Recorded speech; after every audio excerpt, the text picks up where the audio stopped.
good day and welcome to today's conversation. Today I'm very excited to host someone I call one of the youngest foreign ministers in Africa at the time, Honorable Harry Kalaba. Who is Honorable Harry Kalaba? You could have seen him on presidential ballots in Zambia, and he's one of those active presidential candidates. Honorable Harry Kalaba, welcome and welcome to today's Conversation podcast. Your Excellency, thank you for having me. I've been looking forward to an opportunity of being here. In fact, I listed you as the first guest, and you never came. No. Never came is not a fair statement, Your Excellency. Okay. It took you time to come. The times would not just allow, but I'm happy that finally God in his own infinite wisdom has allowed us to meet here. And thank you for your insistence. Yes, no, I'm glad you are here. I'm happy because I think there are a lot of probing questions we may have in this conversation. I always admire that you're one of Zambia's youngest foreign ministers. And when we met in those meetings and conferences, you saw the grandfathers that were ministers of foreign affairs. And for me, that immediately showed your achievement. Now, we need to walk back. Our people would like to know, who is Harry Kalaba? Well, Harry Kalaba is coming from Luapula province in Mansa and Milenge, because my mother comes from Milenge, my father comes from Mansa. So I am typically Wushi by tribe, because both parents are from that tribal inclination. I began school way back in Mansa at a place called Chofoshi Primary School. Okay. I was there for a year, and then my father was a politician as well. Oh, okay. Yes, so in the year 1983, my father was elevated to become Minister of State for Power, Transport and Communications. So it means there was a shift from Mansa to Lusaka. That's how I came and found myself in Lusaka. But basically, I'm coming from a very large family. A family initially of 14. I've just known here that your father was a politician and was actually a cabinet minister. My father was Minister of Cooperatives. In fact, in 1991, when UNIP lost power. Yes, he was Minister of Cooperatives. So as I was saying, my family is very large. Initially 14, but 4 of my siblings have since gone back to the Lord. Okay, may they also rest in peace. Indeed, yes. Yeah, and in fact 3. It's 3. It's Paul, Agnes, and Simon who have died. And so we've remained 11 out of 14. And I'm the 8th born in that family. So then I went to, when we came into Lusaka, I went to Lusaka Boys. Briefly, I was at Woodlands A, then went to Lusaka Boys. In Lusaka Boys, I went to Livala Secondary School. Livala Secondary School, I was, again, taken back to St. Clements because Dad had lost power, UNIP had lost power, so I went back to St. Clements. And I finished school from St. Clements. Wanted to become a priest in the process. I even went to seminary. Because you're Catholic by faith. Yes, yes. I went to the seminary. I was in Uganda for my seminary, in a place called Jinja. Yes. I did my philosophy there, degree. Then I went to what we call a spiritual year, the novitiate, in Tanzania, in a place called Magu. I spent 1 year in Magu. Then I was posted to go to Ghana to do my pastoral work. It is at that stage that I said, give me 2 years out to rethink. You had done how many years in training of priesthood? Basically, if you put it, 6 years. Wow. 6 years, because I spent 1 year in Serenge for my postulancy. Yes. Before I went to Uganda for my philosophy. So I spent 6 years. Okay. So your love for the Lord, we just don't see it now. You actually wanted to serve the Lord as a priest. Yes. And my prayer is that when all is said and done in my later years of life, towards the end of my life, I hope the Lord will grant me that wish that I should still go back and serve the Lord, not really as a priest, but just to be a very serious lay person to help the work of God happen. That's what I think. But what made you not abandon, but seek time out from priesthood? Well, I mean, what made me it's a funny inspiration I had. It was during Christmas. Yeah. And I was in this community because we had gone for Christmas breaks, and I was sent to Mwanza. This is in Tanzania. In Tanzania. There's a town called Mwanza. From Magu, I went to Mwanza to live in the community of the White Fathers, missionaries of Africa. So there were 3 of them, plus me were 4. There was this guy from Poland, I think he was about 78 years old. There's one Germany, I think he was in his late 60s. There's another one who was coming from the USA, a missionary. He was about 72, somewhere there. And I was only about maybe 19, 20 years. Yeah. And so I sat at a table.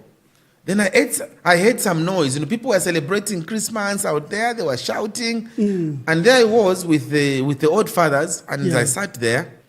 And just an illumination hit me and says, I think, Harry, you have not yet thought about this life. Yes, I think you need to go out there and experience, have a feel of life out there before you can continue in this. So just there, I was gripped with that conviction. And after 5 days, I think that was 30th, they came to pick us up. Yeah. Our novice master, Patrick Bataille, came to pick us up to take us back to Kahangala. And in the evenings, I shared with him to say, you know what, I have a feeling that maybe I should take some time out of priesthood. He says, why? He says, you've done so well. Yeah, because I was one of the best students in Kahangala. And even my rector was disappointed. Everybody, my spiritual director, they were not happy with me. They thought I should continue. I would make a good priest. And I said, you know what, I'll come back. Just give me 2 years. If indeed I'm called for this. Yeah. Because in life, Your Excellency, if you are called for something, it will come to pass. It will come to pass. So I said, if I am meant for this, I'll come back. Yeah. And so I was finally allowed. They asked me to think about it. I could give you 2 weeks to think about it. 2 weeks came. So they don't stop you. They don't coerce you or put you where you can't make a decision.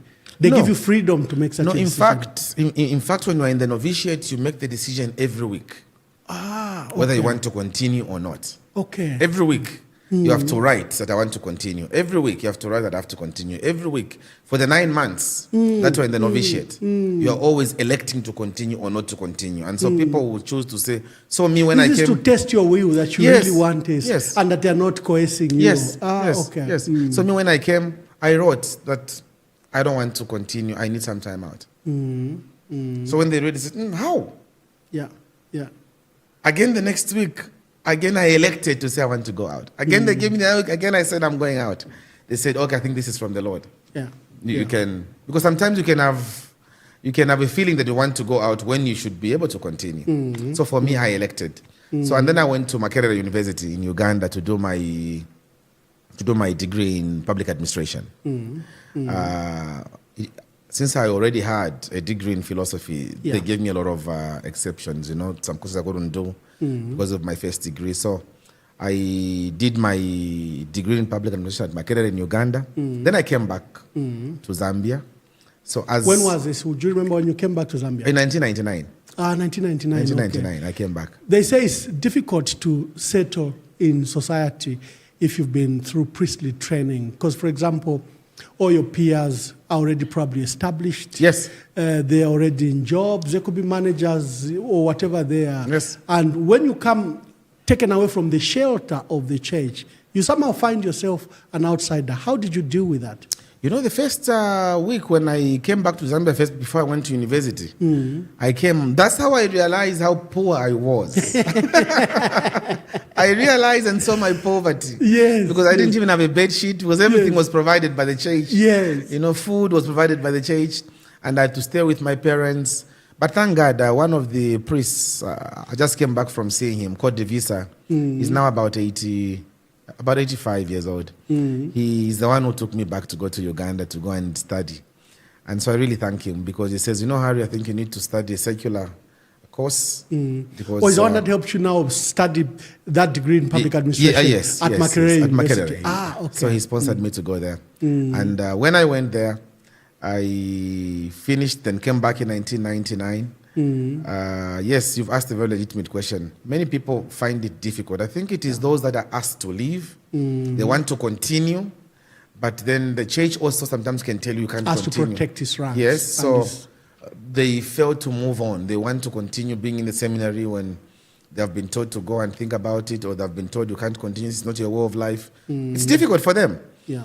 But but for me, I was open about it. You know, that's the beauty about being young, eh? Yes, yes. Because possibilities just hit you right, left, and center. And I was just open-minded, and I was excited. I was in the seminary. Now I'm going at Makerere, from Makerere. Yeah. Then now I came to Lusaka here, and in Lusaka, I found that most of my colleagues were, as you've said, already trying to get established. But for me, some of my colleagues had not yet even finished. Yeah. Yeah. Because there was a time that Wunza, there were disturbances, and so some, for many instead years. of 4 years, some finished 6 years at Wunza, and that kind of stuff. So I didn't lose much. Okay. But then I came here, and thank God there was somebody I knew in government who told me that, Harry, there is an exam going on at NIPA for civil servants. They had advertised. Those days they used to advertise positions, and there were a lot of them. So I looked at, there were about 4 positions I could have applied for. So I chose to apply for one as an executive officer. Yeah. And I went for interviews. First of all, I went and sat exams at NIPA. Then we were called at Long Acres Lodge for interviews. And I passed. Oh, with your training? Yeah. With your training, that shouldn't have been difficult. Yes. I passed. It was on merit because I didn't know anybody. Yeah. Yeah. So I got my first appointment at the Roads Department. Then it was Roads Department here in Lusaka. And that is how I became as an executive officer. I worked for about a year at Roads Department. I was transferred to Buildings Department as a senior executive officer. Then another year later, I was again elevated. I went as an admin officer at Works and Supply Men in headquarters. No, before that, by the way, I went to Government Printers Department. Yeah. Buildings, I was there for 6 months. Another 6 months, I was at Government Printers. Then taken to Works and Supply Head Office, worked with Comrade Sondashi and others. Yes, yes. That time, you know, as admin officer. Then again, I was transferred on lateral basis to go to Ministry of Lands as an administrative officer. Then again, I was transferred to go to Cabinet Office as acting assistant director at the Cabinet Office. And it was there that I made the decision to resign as a civil servant. There is something I'd like to ask you, because remember we met while now you're working for government and I was working for the office of the second president at the time. How could I have forgotten? And would meet at Cabinet Office. Yeah. But there's something I want us to discuss. You decided to go in politics. I think that should have been the 2006 elections. I'm raising this issue because of what is happening to our civil servants who attacked, have been removed, are being victimized on the allegation that they belong to the Patriotic Front. Speak when your first aspiration, I think in 2006, before we see you succeed in 2011, did you wish to stand on the MMD? Because I think President Mwamba was president at the time. No, actually I wanted to stand on the PF. Yeah. In 2006, I'd applied. Yes. To stand on the PF ticket. And I was asked to take leave, you know, because I'd applied and they said if you're adopted, then you have to relinquish your position. By the way, and the civil service was very tolerant. Yeah. Yeah. Because I didn't apply on the MMD ticket. Yes. I applied on an opposition yes. Ticket, you know. And I was not picked. In the primaries by the PF. Yeah, in the primaries by the PF. They didn't pick me. So I went back to my civil service job. You know? They let you work. Yes, and I told you that, Ambassador, I'm back here. Yes. I'm happy you remember those days. That is the point I wanted to demonstrate. Yeah. That there was such freedom even for civil servants. Too much. Yeah, that you were allowed to go and pursue, not that the system didn't know. No, they knew. They must have known that you were pursuing politics under Mr. Michael Sata's government. And when you were not picked after your leave, you came back and you worked, yes, I think for the next 3, 4, 5 years. Until I resigned. Yeah. So they didn't even harass me. They didn't, they just told me to say, oh, we know you are trying to apply. I said, yes. Have they picked you? I said, no, because they have chosen another person. So I'm coming back. I said, okay, fine. Because at the time, you know why that is very important? At the time, and I think even up to now, The law was very clear. You only resign at the point of filing your nominations with civil, with ECZ. Yes. And that's the only time then they identify you that you're partisan. Yes. And that you can be no longer a civil servant. Exactly. And you know, on hindsight, I think that's a very good point you've raised, Your Excellency, because today's system will not even allow you to do that. But again, because that time the civil service was allowed to run professionally. I think we had the Secretary to the Cabinet that time was it Mr. Mbula? Yeah, it was Mr. Leslie Mbula. Yes. He had not yet gone to the foreign service then.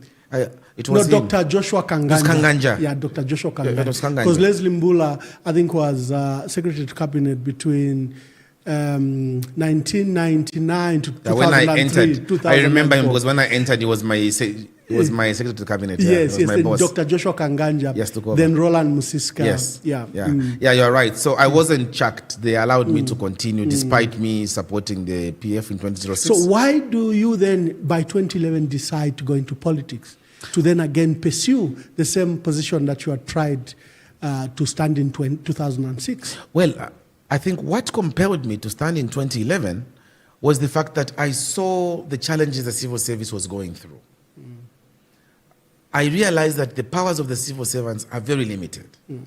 The civil servants cannot find themselves in parliament. They can only go there and just witness the deliberations of what was going on. And I thought, there's so much that I think I can do that I should just be part of what the decisions are happening. You wanted to be where the decisions are made. Yes. Yes, because we kept on just implementing, and some of the things I think this could have done better. So I took the bold step of going now mainstream politics. And then, as you remember, I had to resign 3 years before because you needed to do some work I needed in the to constituency. Yes. And actually, I was domiciled in Bahati for... Oh, you moved to Bahati? I moved to Bahati myself. I even bought a house in Bahati just to do my politics because I was doing it every day. I even started a business there. That is how I started doing my mining. It's because of my Bahati. I didn't go there to start mining. It just found me there. The opportunities that arose at the time, I think manganese. We didn't know that there was manganese in Luapula. In Luapula, yes. So that's how I ventured into that business that time then. So I was finding myself, most of the times I was in Luapula, I think maybe I would only spend a week here because my family couldn't move. But 3 weeks I would be there in a month, a week here. So that was my home. I bought a house there, and the house is still there. And I think I did a very strong foundation. That when the adoptions came in 2011, I am told, because I was not there in the Central Committee, I am told that when they reached Bahati, our President Sata said, we are going to win or lose with Kalaba. Here we are not debating. And there were 8 of us. The work had spoken for you. The work had spoken for you. Yes.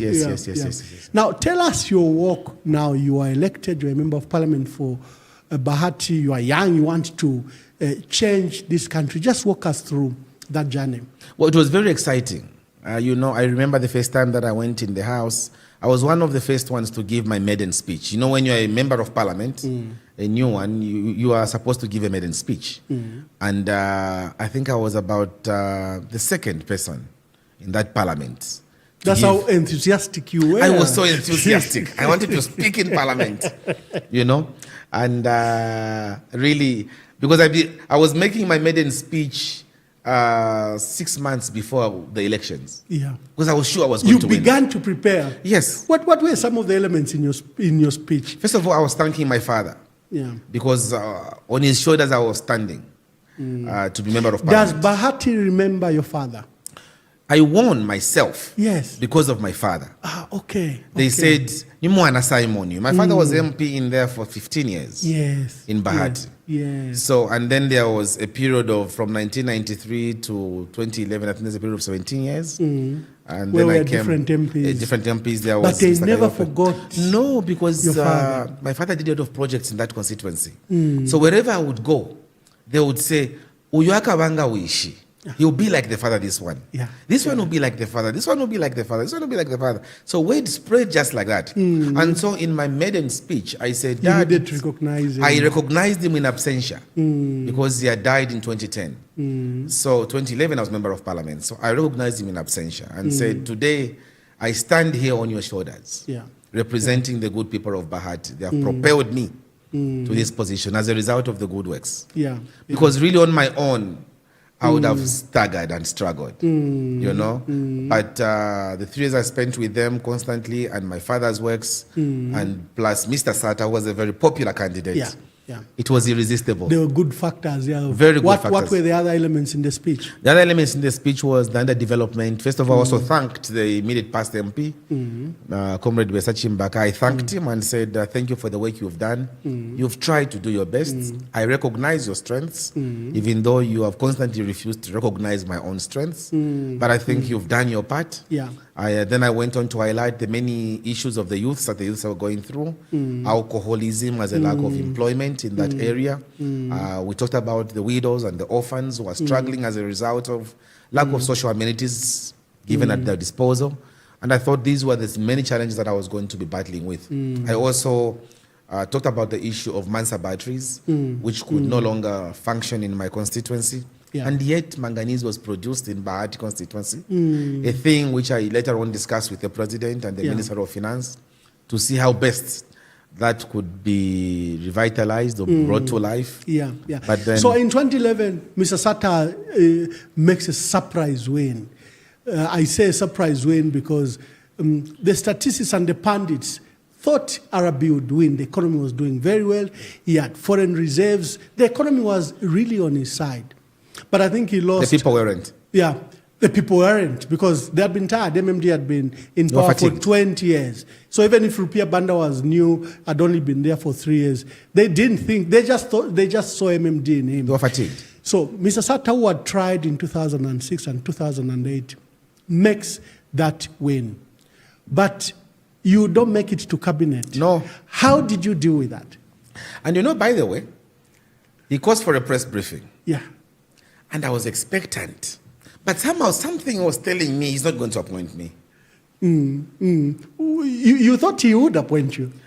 No. Because, you know, I looked at our own position and I realized that there was Mr. Sakeni there, who was our provincial chairman. Yeah. And he was MP for Mansa Central. Yes. There was Comrade Davis Mwila there, who was recruiting all of us. Yes, and Davis Mwila had been an MP. These were the first MPs of the from 2006. Yes. So I then realized that with these two, and then he had reduced the cabinet portfolios. Remember that he was only appointing at that time.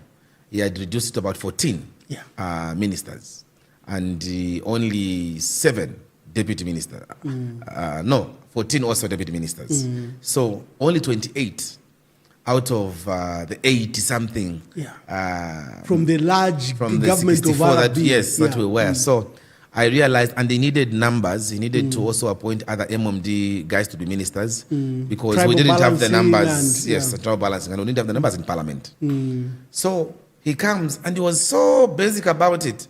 He was just reading the statement, Comrade Guy Scott, he's going to be the vice president. Then he goes and he mentions, and so says it's finished. If you are interested, you can come tomorrow for swearing in.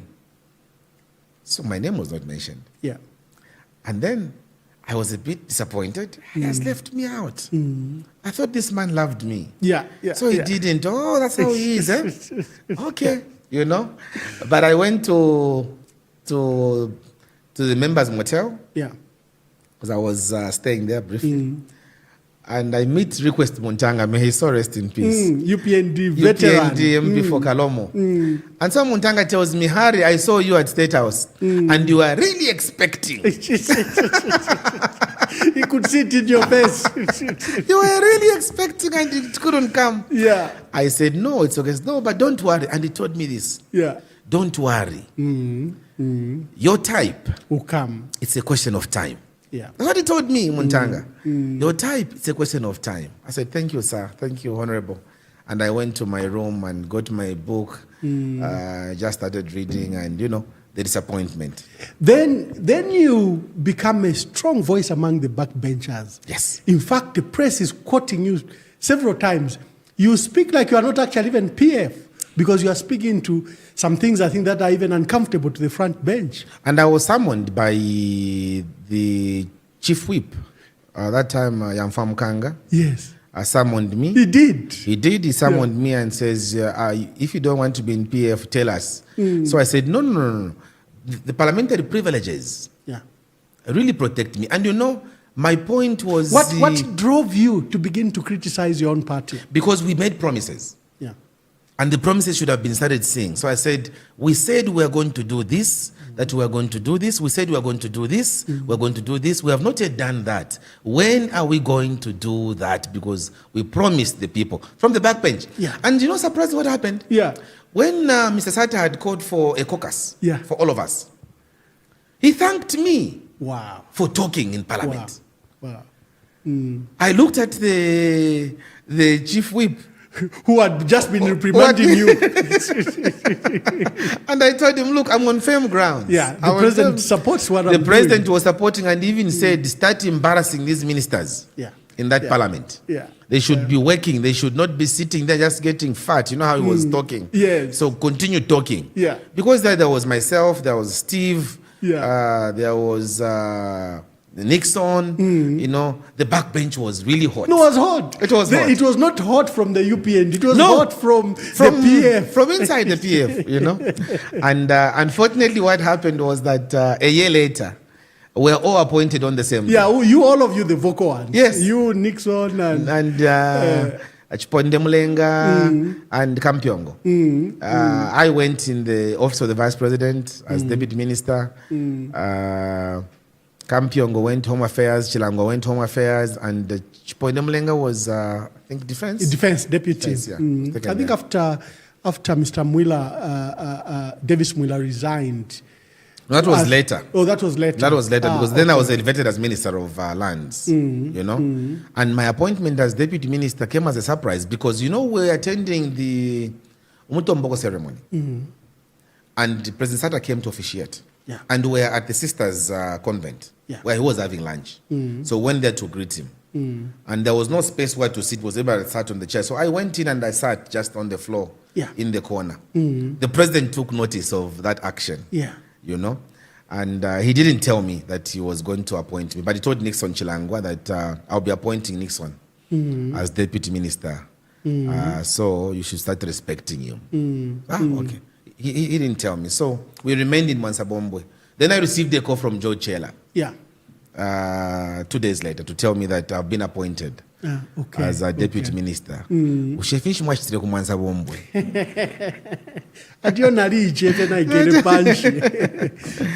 become minister. I think your first portfolio is it Minister of Lands? Cabinet Minister? No, as full cabinet minister. It was Minister of Lands and Environment. Yes.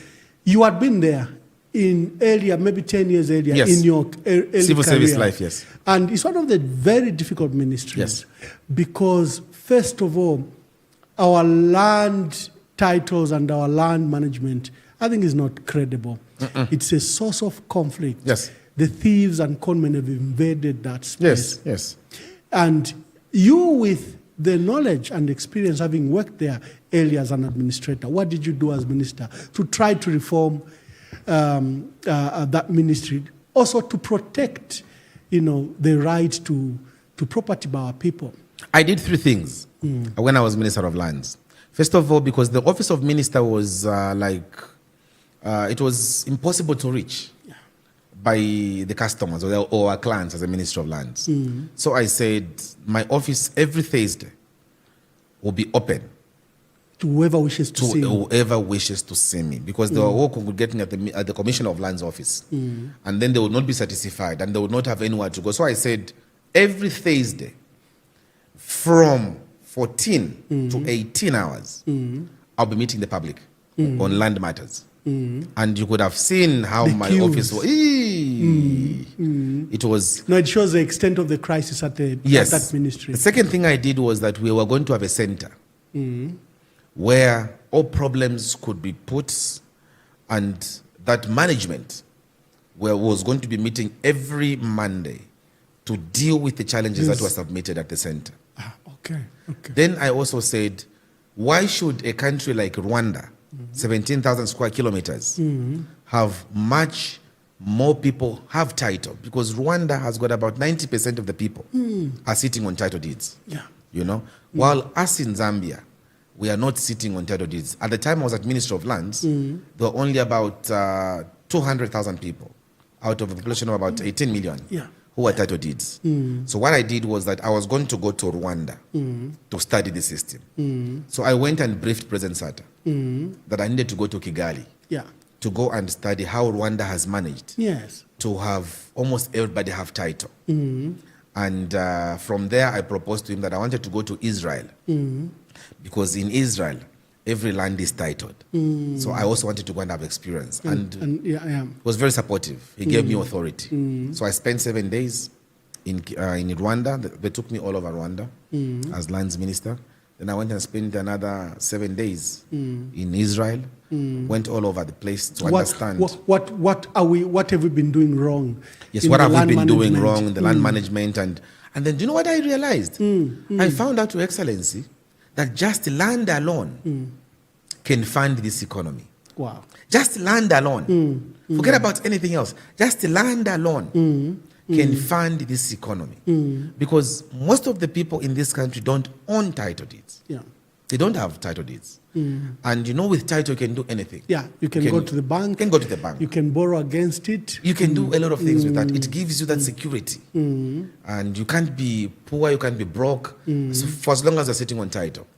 So I went to those countries. And when I came back, I began working on a land management system, which we called ZIOMIS. Which was the Zambia Integrated Land Management Information System. We wanted to capture all this land and understand how vast, which land is empty, which land is... And we came to find out that most of the land was not on leasehold tenure. Because there are two types of land in this country. There's leasehold and there's customary. Leasehold is what government owns. And customary is what the chiefs. In fact, customary seems to be larger than even the state. Yes, customary is larger than the state. How did you deal with the concerns that our traditional leaders and authorities literally are parceling out this land? Sometimes large tracts of land unaccounted for. In many cases, sometimes villages are sitting on there. But you would see proposals coming to your office to change to title from, like you were saying, leasehold to... I always used to call the chiefs their Royal Highnesses. And I even organized a workshop for the chiefs. I brought all the chiefs here in Lusaka. And I invited the Minister of Chiefs then, Honorable Nkandulo. And we said we needed to take the chiefs through this process. Because by law, the chiefs are allowed to give out about 250 hectares of land only. Beyond that, the Minister of Lands is given authority to authorize land up to about 400 hectares of land, 500 hectares of land you can authorize. Then anything beyond 250 hectares, in fact, the Minister of Lands, can authorize land also up to 250 hectares. Then beyond 250 hectares, it is the head of state. So where do we have these chiefs giving our land? You hear 10,000 hectares has been given to an investor. They can give 10,000 hectares, but it will not go on title. It will require the president's approval. It will require the president's approval. So in the workshop, what did you tell we taught the chiefs, first of all, the importance of land, because God has stopped creating land. And land is what we identify ourselves with. We are Zambians because of the land which they are administering on our behalf. And that it should not just be parceled out anyhow. We also informed them Circular number 1 of 1985 by Fabiano Chela, who was lands minister then. In that circular, he was basically guiding their Royal Highnesses to stick to 250 and even just go below. 250 is the maximum. And Fabiano Chela was advising their Royal Highnesses that, you know, give just about maybe 50. Why you're giving 250, the justification must be explicit. Genuine, you know. And we took them through that process. And most of the Royal Highnesses really understood. But of course, you could have, here and there were always issues that were happening. Which was your next point as a minister? Because President Michael Sata was very busy. He would shuffle you ministers very quickly. He would promote. In fact, I was in lands just for 6 months. Then the next point which I did in lands was I went for land banking. Explain that. I mean, you have these businessmen who acquire land, not that they want to build anything, but they just want to keep it and then begin subdividing it. Then they begin selling They it. speculate on the land. Speculative purposes. And I said, this is not going to work. I'm not buying this. I went for Galoon. I went for all those big names, you know, who have even Sadanis. Yes. I said, the land is too big and I'm going to invoke the Land Acquisition Act. Because the president has got powers. He can revoke any piece of land which is there, because you are given a 99-year-old leasehold. Yeah. But the president can revoke that. Okay. If he finds that it is in the interest of the country that that land is revoked. So I told Sadanis, may he so rest in peace, that I have a proposal. And I told him, said, I have a proposal, sir, that the land you have is quite big, and that I'm going to propose to the president that part of it we take it. Yeah. We would want to relocate people from certain areas, part of the land that you have. And he says, no, this can't be. I said, yes, it can be done. I am the Minister of Lands. And there's this law. There's this and law. your land is idle. You are just holding Yes, it. your land is idle, you know. We have to use it. Because look, today when you look at the cemeteries, they're full. Yeah, we've run out of cemeteries. We've run out of and even cemeteries when and to dump space. our rubbish, we've run out of all those We've run spaces. out. And I was working on that. I was trying to get some land from some people who've got land. I said, Did you manage with Andrew Sadanis? Because these are very powerful elements in our country. yes, I did write to the president. I did write to the president. At least a proposal was made. I made a proposal to the president, and the president called me and told me he was going to present it. He was going to see how we can do it. He also didn't want to offend people, that he was grabbing that land he from was people. abrogating the and right that, to yes, to because property. Yes, he needed people to be secure. He told me investors would begin having fear that we can just. But it's a good proposal. Thank you for. So I was moved from lands after 6 months. I didn't follow through. That. And what was your next point of call? I was taken to Foreign Affairs, and you know. Oh, this is where now you are. Foreign Affairs, one of the youngest Foreign Affairs Yes, minister. I'm taken to Foreign Affairs. How old were you at the time?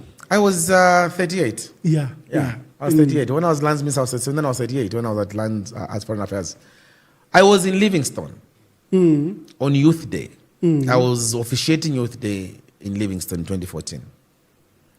And I finished late. Yeah. I think around 16, that's when I finished my activities in Livingstone. And I needed to come back because I was supposed to go to Kenya the other day. So I didn't do my formalities for my travel. So I had to drive back. So those days we didn't have planes the way they're flying into Livingstone like that. Yeah. So I had to drive back. I left Livingstone, the Royal Sun, at about 20 hours driving back to Lusaka. I arrived in Lusaka past midnight, I think 01. So I slept, and I received a call at 8:15. You know, there's a number 26 plus. Yeah. Then we knew this is State House. Yeah. So I received that number, and we didn't want that number to come your way in the morning. It's demonstrated crisis. Yes. So I see the number. This is the president. Oh my goodness. Hello? I answered the call. Yeah. Honorable Kalaba, I said, yes, please hold on for HE. And on the other side, you know, Mr. Sata was not a president that you would predict what he was going to. No. So he tells me, who is on the line? So I said, Your Excellency, it's me, Harry Kalaba. So he says, yes, you. Where are you? So I tell the president, I'm at home. You are at home? This time? I said, yes, Your Excellency, I've just returned from... No. It's unacceptable. How can you be home this time? That's why I've removed you from lands. And he cut the... and he cut the line on me. Yeah. So that sounded like a dismissal. Yes. What do I do? So I had to call my wife, Irene. She had already left for work. Because, you know, my driver had even already come. Yeah. But I was tired. So I said, I'm going to go at 9 hours today. The president calls me at 8:15. And you're not in the office. And I'm not in the office. And he tells me, that's why I've removed you from lands. Yeah, that sounded like a dismissal. And he cut the... So I call my wife and says, look, the president has just told me this. He has told me that he has removed me from lands. So she inquires, but how? So I say, look, this is what we had the conversation with him. It was very brief. Yeah. And he cut the line, and now my driver is out and I can see he has put the flag on the vehicle. So what do? Do I go with the flag on the vehicle, or do I just So my wife says, no, but you have not yet received the letter of dismissal. So just go with just be normal until you receive the letter. Yeah. And I think she was right. So Good I got advice. in the car. The driver, Mr. Mulenga, may he so rest in peace. He's telling me, good morning, minister. And I just fumbled around, says, oh, good morning. Because I knew I'd lost my job anyway. So I arrive at the office, Your Excellency. And as I'm arriving, the messenger from State House is also arriving. is also delivering the letter to my secretary. And you know the procedure is that the secretary has to document, acknowledge, and then she'll open, then put it on file, then bring it inside. Yeah. So me, I arrived there. You know the letters arrived, but you have to wait for it. I have to wait for it. I say, I'm not going to wait for this letter. So can I have the letter there? So the secretary says, no, I'm minister, I'll bring it inside. I said, no. I'm taking the letter. Anxiety was doing me bad. So I got the letter, Your Excellency. Went inside there. I opened it. What did I see? You have been appointed as Minister of Foreign Affairs with immediate effect. Wow. Using the powers vested in me by... I sat in the chair. I haven't been fired. I haven't been fired. Actually, I've been promoted. Like a promotion. Yes, it is a promotion. Yeah. Foreign Affairs is a promotion. Yes, it is. So that is how I went to Foreign Affairs. So I called my wife and says, no, actually, I've been taken to Foreign Affairs as Did you know anything about foreign affairs and foreign relations? No.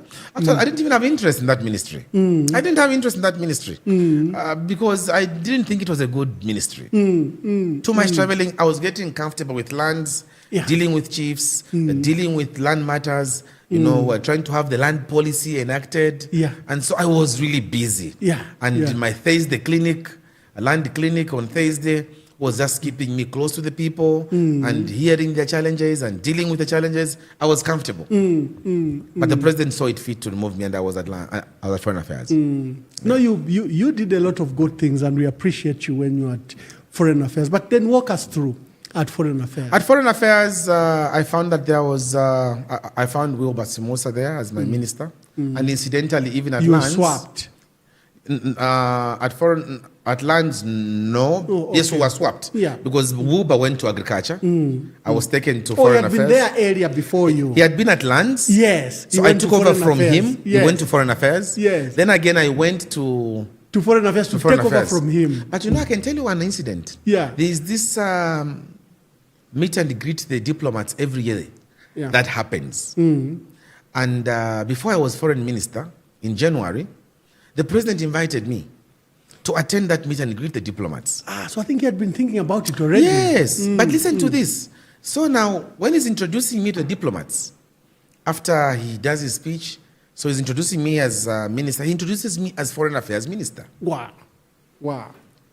So I look at him and say, I think he has made a mistake. Yeah. I'm not.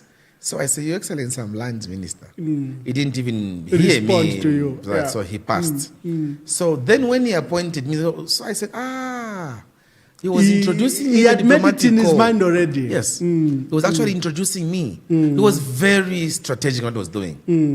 So he was introducing me already to them, the diplomats. So the first thing I did again as foreign minister was to begin meeting the diplomats. And then I said, I am new.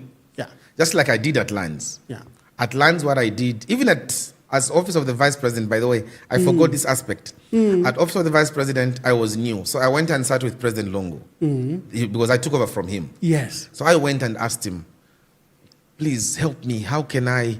So he's the one who directed me to say, I think you should sit with Mr. Kangwa, who was our DMMU coordinator. Yeah. He's going to help you. And Mr. Kangwa, who's SC now, really helped me a lot because he took me through what was required. It was like every week, I think we were meeting every Tuesday, me and him in the afternoons, taking me through the DMMU things, how they operate, what is the DMMU Act. So he took me all that, through all that before I could start making statements. And throwing me in the field. He really helped me. I think my promotion as minister. It's because from your work. From my work and DMMU. from also the vice president. Yes. So when I went to Ministry of Lands, Barnaby Mulenga was Commissioner of Lands then. At the time, yes. So I asked him to be taking me through lessons. So I would be at lands at 7 hours together with Barnaby. So from 7 to 8, he would start teaching me the land law and the Lands Act. What does it say? What are my powers as minister? What can I do? What can I not do? And then I also had the leader. For 1 month, I was doing this exercise. Wow. The leader for You Zema know, you took know me through. that is remarkable. Politicians come with a lot of chips on their shoulders. They are extremely arrogant. They think they know it. Exactly. Because they are leaders and they've been appointed by the president. They come into the ministry and many of the mistakes they make is because they have no idea about even the ministry that so you are humble enough to appreciate and learn. Yeah. And, just be taught. You are a leader, yes, you direct and you will lead, but you need to understand. So that's a remarkable spirit. Thank you, Your Excellency. Thank you. Yes, I had to do that. Remember, I was a civil servant. Cho and I were civil servants. Yeah. I was a civil servant. So I knew that they know more than I do, this ministry. So that's why I had to ask the Zema boss to come to brief me my powers, my limitations. That's why when I did overrule Zema over the issue of Kangaloo resources mining in the lower Zambezi, I knew I was on firm grounds because I knew my powers as minister. Zema could only advise me, but the decision remained the minister's decision. So when I went to Foreign Affairs, Kangaloo mine, there are a lot of forces. Investors want to open this mine. There are a lot of interest. On one side, you have environmentalists that are saying you can't spoil, our wildlife. And how did you balance the interest between this commercial investment that are saying we need to bring employment to these people and we need to extract this resource, to the need to keep the environment pristine? And little did people know that I did my homework very well on the Kangaloo thing. I found the file pending when Woba Simosa left, Ambassador Simosa. I found it there, and he even told me, in Zandover Notes, this is a hot issue. And 2 days after taking over office, the president asked me how far I had gone with that issue. And I told the president, I'm still studying the file. And what I did was, I asked ZAF to give me an aerial view of the same place we're talking about. So they flew me in the chopper, took me on there, went on the ground with the Indunas, the chiefs. There are 3 chiefs there who are very Mboroma, is it Mboroma, Buka, Chiawa, these are very involved in the lower Zambezi issues. I sat with each one. Because there are people among those that live around the game management area. I spoke to each one of them, gave them my side as minister and what I was thinking. And before that, I had sat with the Zema guys. They took me through, and Zema was insisting the mine can't take through. But Zema are looking at it from a technocratic point of view only. And I even told them that you are not standing where I'm standing. I appreciate your view, but I think I've also got... I was talking to the livelihood interest. Yes. So at the end of the day, I realized that I even went to South Africa. Because in South Africa... On the matter. Yes. On South Africa, on the matter. To go and understand how South Africa is mining. They are mining and then they're also doing their gaming activities side by side. And I found that the activities were going on very well. I spent 3 days in that park. Wow. Came back here. I went and briefed the president. And the president okayed and says, okay, what was your view? My view was that we needed to go ahead with mining in the lower Zambezi. The president even asked me, are you sure? Then I told the president the homework I had done. I said, I'd done this, I'd done this, I'd done this, I'd done this. I also told the president, Zema has told me this. But Your Excellency, I'm convinced that ours is that we can balance commercial interest and environmental interest. Yes. And that cannot be done because that remains a hot issue to date. But up to now, they have not reversed the decision that I took in 2013. The decision still remains. It's now over 10 years. The decision still remains because that decision was very profound. It was not just done waking up from bed and then I took the decision. It came as a result of consultations and it was hot. But I thank the president because He allowed you freedom to make a He decision gave me as a freedom minister. because he asked me, what is your position? And I gave him my position. And he said, are you sure? Yeah. I said, Your Excellency, I'm on firm grounds. This is the way I've spoken to the chiefs. I've spoken to Zema. I've spoken. I even spoke, and I didn't meet them in person because I didn't want to be corrupted. Yeah. Up to now, I don't even know who the minor... Who the promoters or developers are. I don't know. So when they wanted to meet me, I said, put it in writing. Just put it in writing. I'll read. And they wrote. And I read. They insisted on meeting me. I refused. Minister Masewa at that time said the promoters, the environmentalists wanted to meet me as well. She was Minister of Tourism then. Yeah.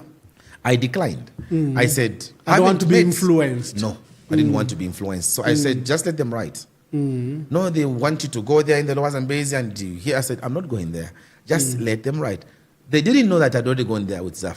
They had taken me there on my own. So I read both reports and I went to South Africa. I was on the ground there. And so how mining takes place in a game management area. Yes, yes. And I said, if this is happening here, why should we restrict ourselves to only thinking that it cannot happen here? You know? Well, but the promoters... It was a profound decision. It was. Highly controversial. Very highly controversial. Because it is highly polarizing. The need for livelihoods and our people to get meaningful benefits from their own resources, and the need to, I think, balance issues of the environment and wildlife remains contested. Sometimes it's not even about balancing wildlife and its pristine nature. Sometimes it's the greed of the well-to-do. They don't think of the underprivileged, that they too need to survive in their country. They will destroy their country. This is their country. They have to find their way of survival. And I thought I had an inescapable responsibility as minister to balance both and hear the rich as well as the poor. And up to now, I think the decision I made, I stand by it. I'll bring you to that matter, as controversial as it is. Yeah. You were walking us through at Foreign Affairs. Yes, at Foreign Affairs, when I entered Foreign Affairs, as I told you, I didn't have ideas about Foreign Affairs. So what did I do? I asked Ambassador Kapembo at that time. He was working in Lazarus Kapambwe. He was working in Ethiopia, in the office of the African Union Commission. Yes, Mama Nkosazana Dlamini Zuma. Yeah. So I called PS that time, Akanyamala Zulu. I asked him to say, you know, I'm new in this position. I don't want to travel anywhere for the next 1 month. Yeah. I want you to help me get Mr. Lazarus Kapambwe to come here. Yeah. Does it happen? So Mr. Zulu told me, no, it has never happened. Wow. But minister, you are minister. We can make it happen if you think it's important. So I told him, it's very important that I should have a chat with him. I think he needs to... How did you know about him? Because I was a civil servant, and he was permanent secretary of foreign affairs. And at one time when I was at Ministry of Lands, I wanted to swap ministries. I wanted to go to foreign affairs.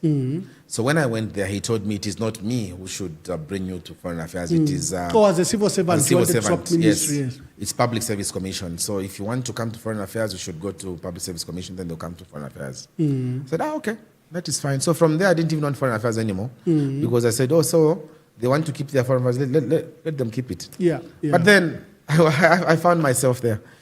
So I said I wanted him, because the way he received me that time, I was a junior officer, I was on an admin officer meeting a permanent secretary, and he gave me time. You know, he was laughing, and he had time for me.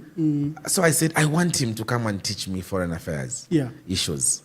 So lo and behold, and we made arrangements. He agreed to come. So for 2 weeks, he came, and he was taking me through every morning. Actually, every afternoon. It was morning, I was doing these same official duties as foreign minister. Then in the afternoon, 14 to 17 hours, the ambassador would be with me. No, I must confess, Lazarus is one of the most experienced diplomats we have. Very. One of the best technocrats. You know, he's served both as ambassador and as PS.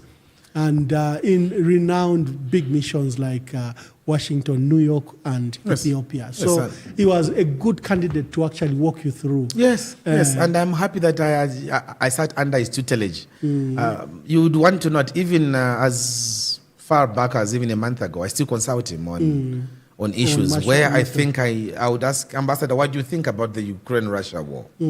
What do you think? Just like I consult Vijay Mwanga up to now. Yeah. I still call him. Even a month ago, I was talking to VJ, asking him about some issues happening between Palestine and Israel. No, like I said, So- the teaching spirit, that's one of your remarkable quality, is that you have no qualms to consult.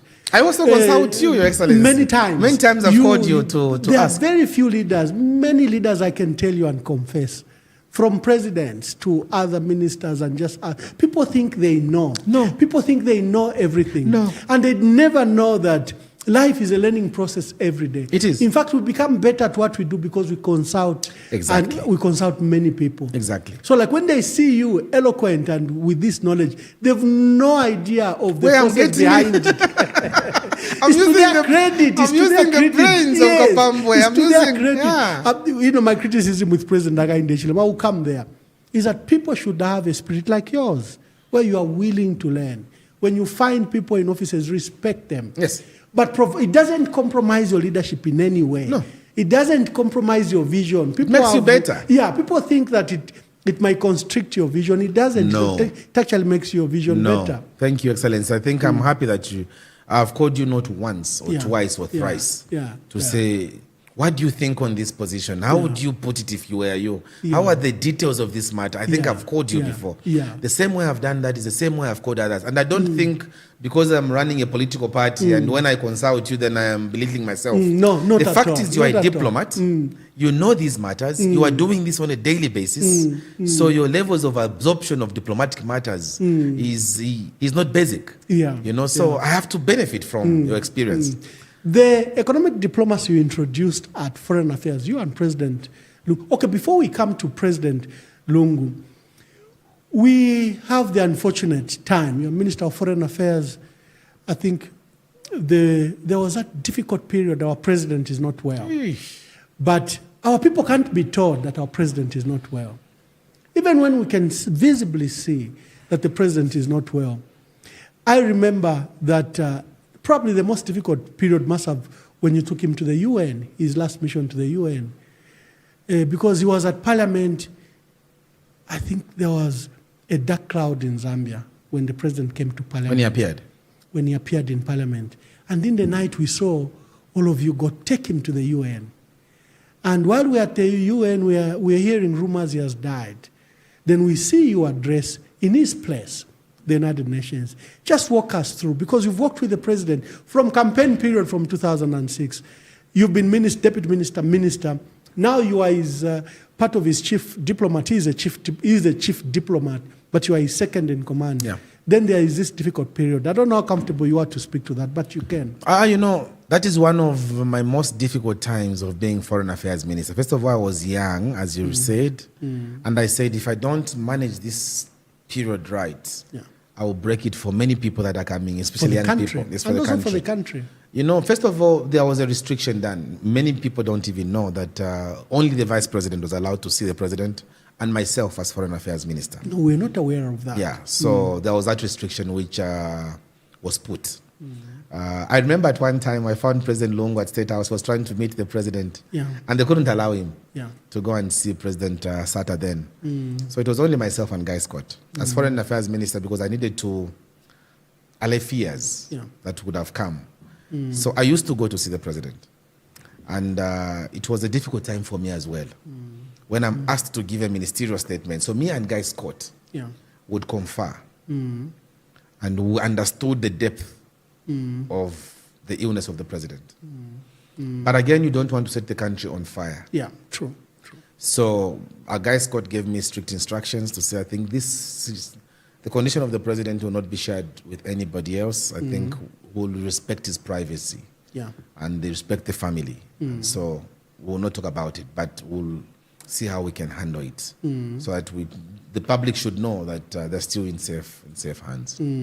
So that's how it happened. The most difficult part was to get the president out from where he was on the day that he should have addressed Parliament, because the law does not allow Parliament to function without the president giving authority. And giving authority, he has to appear and say he has officially opened There are many Parliament. thoughts, and I remember privately consulting people like John Sango and other lawyers who said it is possible. But it's a discussion for another day. Yes. But I think government and I think the Attorney General have always felt that the President, for example, at official opening of Parliament, is not a delegated duty. It has to be done by the President. That's what the debate was, you know, because I was one of those who thought he can just write and maybe one of the people can open, and were advised by the Attorney General that that was not possible. The President needed to appear. And that's then one of the also, presidential duty that has to be done by the President in person. And not anybody else. He can't delegate that. Because he's now, by him doing that, he's opening up finances, he's doing that. So nobody can commit the country to those things, big issues, unless the President himself. So we went to explain to the President that he needed to find himself in Parliament.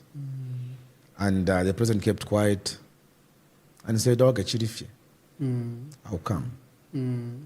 You know, so he came. Yeah. That day, sad, came. And I ended to go to New York because in New York, again, there were other arrangements that we had made for him to, he needed to see specialists in the USA. Besides his official duties at the UN. Okay. We wanted the best medicine for the President, best attention for the President. And so that's I remember I was listed to speak. How did you end up speaking? Yeah, actually, the President called for a meeting around 15 hours because the speech was going to happen the following day at 10 hours. So he called for a meeting and said, I'm not able to stand for the minutes that they have given us there. And the Foreign Affairs Minister will therefore deliver my speech. Will deliver my speech. Okay. And I tried to resist. He said, you're delivering the speech. Yeah. I don't like that moment, really. It's a very difficult period. When, I think a month later, we lose him. Again, I think you are in London. Were you in London with the President? No. Or you had to fly after? I had to follow him after because the President had gone to, he had sent me to Equatorial Guinea. Okay. To stand in for him. And then I was going to fly to the UK to join the President. But then he died. I received a call around midnight from President Lungu, who was acting President then, telling me that President Sata was no more. He died at about 23:15 on the 28th of October. So he told me, he says he has passed on some 30 minutes ago. The President has died. I said, well, this is sad. So anyway, the next day we had cabinet convene, and I was asked to lead the delegation as foreign minister, comprising Honorable Chikwanda, Minister of Finance, Honorable Jean Kapata, Honorable Inonge Owina then was Minister of Chiefs and Traditional Affairs, and myself. We traveled to the UK. And there in the UK, we went and found the First Lady at the hotel where they were, and thereafter we began arranging for the President's to repatriate his remains to Zambia. Yeah, of course, that's one of the saddest period of our country, other than, the period of losing President Manawasa in office. I deliberately ask because our viewers expect you. You were part of the decision-making and you witnessed yourself. So, the moments are painful, but we have to speak about them. There's been there was a transition. Yes. And you continue as Minister of Foreign Affairs. Just speak to how you pick up the baton. You are now under President Edgar Lungu. He has allowed you to continue as Minister of Foreign Affairs. Tell us your journey now as Minister of Foreign Affairs. Yes, President Lungu has allowed me to be Minister of Foreign Affairs. In fact, he called me. I think I was one of the ministers that he appointed, the very first ones that he appointed he only appointed 4 cabinet ministers, if you remember that time. Yeah. It was only myself, Foreign Affairs Minister, Joseph Kasonde then as Health Minister, Jean Kapata as Minister of, she was Minister of Social Community Development, yes. Yeah. Mm. And he appointed Davis Mwila as Home Affairs Minister. And then we left for Addis Ababa. Ethiopia for for the African Union annual summit. Yes. President Lungu asked me to continue from where I had continued with President Sata. He told me, before he appointed me, that he envied the way I worked in foreign affairs, and he didn't think it was going to be right that he should remove me from there unless I had issues. So I said, Mr. President, the appointments and disappointments are not my privilege and prerogative, they are yours. Yeah. And he said, I think you should continue in foreign affairs. So I continued. But at foreign affairs then, we had so many issues happening. You know, the Lobito corridor, which we are hearing about today, that they have gone for this, we started it during that time. The issues of in fact, economic policy. At the commissioning of the Lobito corridor, the construction. You took the president, I think, to Luawa in Angola. Yes. Where you had, I think, two presidents. We had three presidents. Angola, DRC, and President. Yes. Yeah. President Kabila was there, President Jose dos Santos was there, and President Lungu. They were there. Because when people see that's what I'm saying, the comments now, they think it's a new project. No, we started that project. Yeah. The Lobito corridor. We started it because we knew that Zambia needed that outlet. And President Lungu himself was very passionate about that. And so he was always pushing me as foreign minister to ensure that Zambia did its part. And we pushed. We also navigated. It was under my watch as foreign affairs minister that we started the economic diplomacy. Our diplomats, Zambia is spending a lot of money in foreign missions. Your Excellency, you know very well that to keep you in Addis, it's not cheap. No, it's very expensive. It's very expensive. And so we thought that it would be better for us now to begin extracting benefits from our embassies. So if you're going to Germany, what will we get out of Germany? If somebody's going to France, if somebody's going to the DRC, somebody's going to Malawi, then what are we getting from there? So we began focusing more on what benefits Zambia can accrue. And so most of these investors today you see coming in the country as a result of that policy. That framework that we laid. And I'm happy that I signed the economic policy for our country, economic foreign policy for Zambia. So we knew that where we were, we needed to go that route.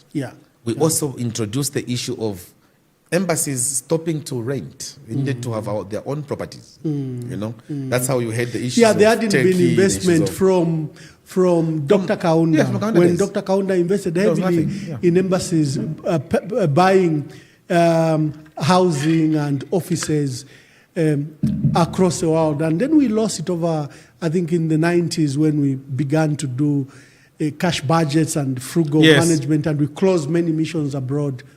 And over the years, many embassies and their offices have fallen derelict. So it's under you that there is now a revival for either construction, repair, and rehabilitation. It was under my watch that we began repairing embassies. It was under my watch that we began procuring properties in embassies. Under my watch that we said embassies can now begin raising revenue in their various capitals because some buildings were just dormant. Let's renovate them. Let's list them out. Let's raise revenue and see how best we can start funding our own activities in the missions. That was the idea. I traveled to Lubumbashi with a lot of property in Lubumbashi, actually. Plenty of houses in Lubumbashi, plenty infrastructure, which was never used. So we said, why should we have all these houses, facilities not being used? Let's allow people to begin renting the facilities. And I'm happy. We began renting facilities and we were raising revenue as a country. So it was under our watch that we started that kind of a project. Before we leave that, policy decisions. You made some controversial decisions. We allowed Rwanda to open an embassy here. I think they had tried many times and it was not possible. How did you help with such a decision? Well, first of all, Rwanda is booming in so many ways. And I did undertake an official visit because an official visit is a visit that the minister takes. And the state visit is a visit by the president. So when a foreign minister goes to a country, it's an official visit. So I went to Rwanda and I said, Rwanda and Zambia actually have got much more in common than what we don't have in common. So I said, we needed to open. And we remember that you had gone there as a minister of lands. Yes. Yeah. I'd gone there. So remember, I was picking up from there. Yes. So I wanted us to continue building up from where I had learned issues with Rwanda. And now at Foreign Affairs, I wanted now to even deepen the bilateral ties. Rwanda agreed that they were going to open an embassy. And they even gave us land in Kigali. Wow. For us to open. Reciprocal. Because that's how it is. They gave us land and they were even ready to build the property for us. And I said, no, we're a sovereign country. We are going to Thank you for the land. Land. We'll build our own property there. And the authority was given, even international authority was given to open an embassy in Rwanda and to open an embassy in Uganda. For Uganda, why were we going to open an embassy there? Because Uganda has discovered oil in the northern part there. We don't have oil in Zambia. And we thought if we can go to a country which is producing oil, today fuel prices are skyrocketing. Why are they skyrocketing? It's as a result of us not having access to oil. So we wanted to open an embassy in Uganda. For those economic interests. For those economic interests. We wanted to open an embassy in Rwanda because Rwanda has everything happening in there. I think it's one of the African countries that What do you admire about Rwanda and how it's being managed? You know, almost everything. The way they are managing their land tenure. Because people have a habit of saying Singapore or South Korea. I don't want to mention Singapore because it's now too far. There seems to be a good example in Africa of Rwanda is the only country now, Your Excellency, that is using drones to transfer blood from one place to another. Today, if a patient needs blood in Kafue, you need an ambulance. No. Rwanda, they're using drones. From Kigali, it can go to their northern city. You know, they take... We need to learn that technology. Today, Rwanda is about the only country in our sub-region here that is able to make... They're making these smartphones. Rwanda has gone into an agreement with Samsung. They are now also making phones, Samsung phones in Rwanda. Rwanda has gone into an agreement with the German company to make those German vehicles. Is it Volkswagen? VWs. VWs. Rwanda is at least assembling those vehicles. Rwanda, as I said earlier on, in terms of the land tenure system, almost everybody in Rwanda is sitting on title. In Zambia today, we are only about 1 million people who have got title deeds out of 20 million Zambians. So Rwanda has everything happening, and for a country that wants to progress, you have to get close to Rwanda. They've got a huge solar farm in Rwanda. Almost everybody is sitting on power, you know. They have all got access to electricity in Rwanda. So for me, that was mesmerizing. And I thought, we needed to have an embassy here. There are other issues that people would say, no, but what about Security this? What about this? Issues, But I said, within the diplomatic framework, they can be resolved. These things will be resolved. But I think we should look at the bigger picture. Rwanda had asked Zambia for teachers, you know, for teachers of English. They are francophone for many years, and it's President Kagame who has now transformed them to an Anglo. So we began working on a program, which I hear the current government has picked up. But people would think it's a new program. That is a program that we started under my watch, that we should have had teachers of English coming from Zambia going into Rwanda, and then Rwanda would give us French teachers to come and begin teaching us French here. That was agreed, it was signed, and what just had remained was the implementation, which I think this government is trying to do. Your last decision to resign from the government of President Edgar Lungu. I know when you formed this alliance, 2 or 3 people want to make it an issue. Maybe just speak to that, because it was a fundamental decision. We need to recognize there are very few ministers that resign. You did resign. There are very few ministers that can leave the privileges and benefits of those big offices. Especially as foreign minister. You were one of the youngest foreign affairs minister. You were traveling the world. The benefits were there were so much. But sometimes I would wake up. I don't know which capital I'm in. One day I woke up. I was in Rome. I didn't know I was in Rome. You know, for 5 minutes I was like, "Am I in Beijing? Where am I?" With time differences. So those are the benefits of a minister of foreign affairs. You are across capitals all over the world, and you know the world is just before your feet. But you decided to abandon that job. You decided to resign. Just walk us through. How did you come to that decision? How did you arrive at it? Even when you dropped the letter of resignation, there were separate statements. You posted on your page that you had resigned. State House was saying, no, it's not true. And we didn't know who to believe. Just walk us at the stage you are arriving at resigning as a cabinet minister. Well, it's a long process. I think so many issues that I wouldn't want to go into details into today. But there were issues that I fundamentally didn't agree with at the time. I think I didn't agree with certain things that were happening. And I also felt that I didn't have the ear of the president at the time. And so my fundamental belief is that I should be useful in whatever area I am in. And at that time, I realized that I was not being as useful as I should have been useful. And so I couldn't continue because then I found myself at crossroads.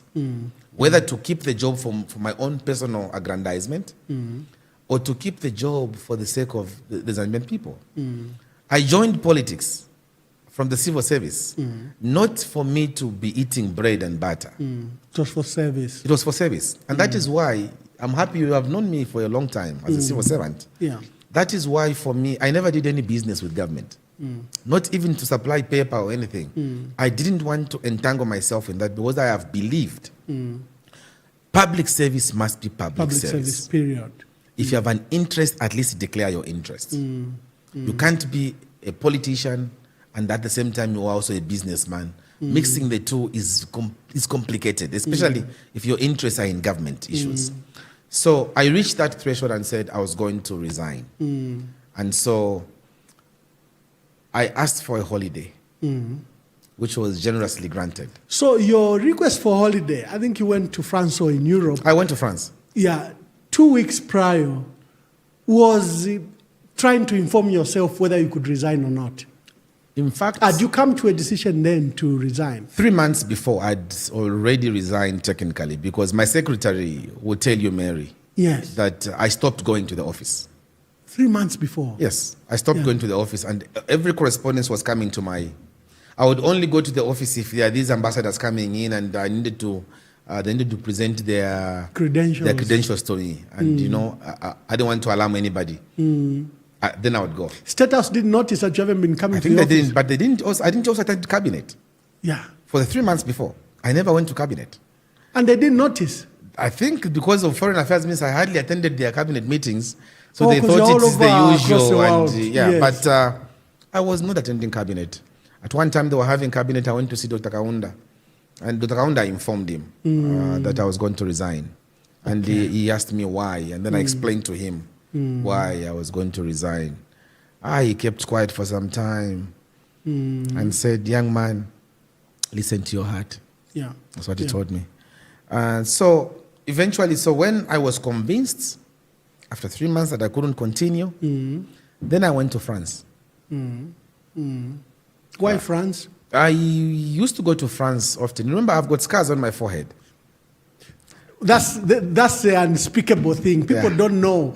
And it's a very difficult question even for me. So please, now that you've opened up, tell us the scars on your face. Yeah. I have scars on my forehead because I had a very terrible accident. I nearly died in 2005. I hit in a train.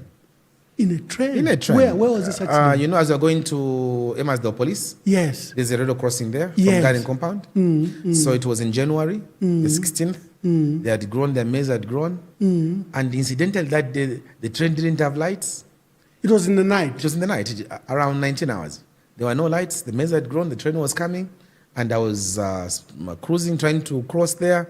I just saw it just... And your window were up, so you didn't hear the noise? My windows were up and I was playing music, and I didn't hear the noise. Yes. Head-on collision. My God. My vehicle was dragged for some meters until it had hooked from the train. Then it rode like that, and that's how I was found in there. They had to use axes to remove me from the vehicle. Oh my God. That was a terrible crash. Yeah, it was bad. It was. I was swollen. No, I was something else. Because those were head injuries. Yes, they were head injuries. But lucky enough, nothing really amiss really went on with my head, unless the doctors would have told me. But there was nothing. Yes. But then after that accident, my friend... You know that Lazarus Chota's wife died there. Same place you are mentioning. Permanent Secretary Lukutati. also died there. Yeah. In fact, that's what persuaded earlier for President Michael Sata to build those flyover bridges. At the post office and yes, it was at the post office and Zesco, because we're losing too many lives, especially in the night. Yes. So President Michael Sata as governor made it as a priority that because of the busy schedule, this is going into the CBD and to connect to other places. The accidents were too many. That's how we built those 2 flyover bridges. Wow. Maybe that we should have another governor who should build a flyover now at the place of your accident. Yes. In Emmanuel. No, thanks to explain to that. Yeah, that's how I acquired my scars. But when I went to France, they wanted to do skin grafting. Yeah. Completely would not even have known that I had an accident here. Yeah. But I refused. I said, I want to be looking at my scars. Yeah. Every morning I go in the mirror. They remind me that my life was saved. They remind me that God saved my life. And that's how my life changed. Because I am living on borrowed time, Your Excellency. I should not be alive, strictly speaking. Yeah. But God saved me. And so every morning it reminds me that in 2005, 16th January, I nearly lost my life, but God has preserved me for this purpose. And that is why even when I'm making decisions like that, for me, it's not difficult. Yeah. It's not, because me, I don't attach a lot of value to material things. No, I don't. You wouldn't have been here in the first place. In the first place, everything I'm having now is a bonus. I should not be here. So to leave the loftiness of being foreign minister is not something that will make me lose sleep. No. So when I dropped that letter that day, yes, State House called me and asked me to rescind my decision. Yes. And I declined. And a minister was sent to my residence to persuade you. To persuade me to reconsider. To reconsider, because the president. Because foreign affairs ministers don't resign. No, they don't. It is immediately international news. Yeah. So I also didn't want to give interviews to anybody. The BBC were calling, everybody was calling, so I didn't want to go beyond what I had said in my letter. So I just kept it alert. I think presidents do get disconnected sometimes. I want to highlight what our dear brother Martin Kalungubanda, who was on your chair just the other day, he said he received a very peculiar request from the vice president at the time. He was consultant to President Mwanawasa. And Lupando Mwape, as the vice president, called Martin Kalungubanda and said, I'm troubled. The president never sees me. And Kalungubanda was saying, but you are the vice president. And besides, you meet in cabinet. And the vice president said, no, it's not enough that I meet him in cabinet. Cabinet is formal. But I should have a relationship with my president. I'm his vice. And then, Martin Kalungubanda created a time for not just the president and the vice president, but also the president and his ministers outside cabinet. So sometimes presidents never realize that they're actually disconnected, even from their own leaders, the ministers, who are supposed to drive their agenda. But I will tell you for a fact, I wouldn't really heap it on President Lungu. I think my colleagues that time, I think were putting undue pressure on the presidency. That against was my interpretation, you. yes, against me. They began creating stories against me and this and that. And I think this is what weakens even political parties. You are peddling a narrow narrative against the bigger picture. And at the end of the day, what suffers is the bigger picture. So they said this and that, but the president never really got back to me about it. But I would hear that he has been told this, he has been told this, he's been told that, he's been told that. But also, I need to say that what you're saying has also got a lot of truth in it. That leaders need to create time for special... They're co-leaders. They're co-leaders, because especially the Office of Foreign Affairs Minister, if I become president one day, I think one of the offices that has to be revered is the Office of Foreign Minister. Many people locally don't know what that position stands for. No. When you come to our countries where we are serving, you are the one that is actually treated literally like a president. Yes. In many cases, when they hear that the foreign minister is coming, they may provide courtesies, free accommodation. They'll provide you security. Not in many cases. It's actually almost standard. Yes. Yeah. So you are like a head of state when you visit, because the official capacity that they grant you. And I think the president should have a special relationship with his foreign affairs minister. There is no two whereabouts. Because first of all, his colleagues, his brothers and sisters that are presidents and heads of states or government in those areas may have special messages for the president. Yes. But also a foreign affairs minister listens to what the kings and queens are discussing. You are having lunch with leaders of government, presidents, and they're discussing things. So you are basically elevated to that level. Yeah. And so even your mode of transport, the way you are going to those meetings should never be overlooked. Yeah. Really, truthfully speaking, if I were president, my foreign minister should have at least ZAF take them in these countries around. They should be taken there because it is about the country. Yeah. No, I noticed Angola has a plan for He the foreign affairs lift. minister. Yes, He used to come here, Chikoti. Chikoti yeah, from Angola would come with here. his plane. You Yeah. know? So foreign affairs in many places have their own, like foreign secretary in the US. Of course. They have their own plane other than Air Force One. Yeah. And usually maybe the defense minister.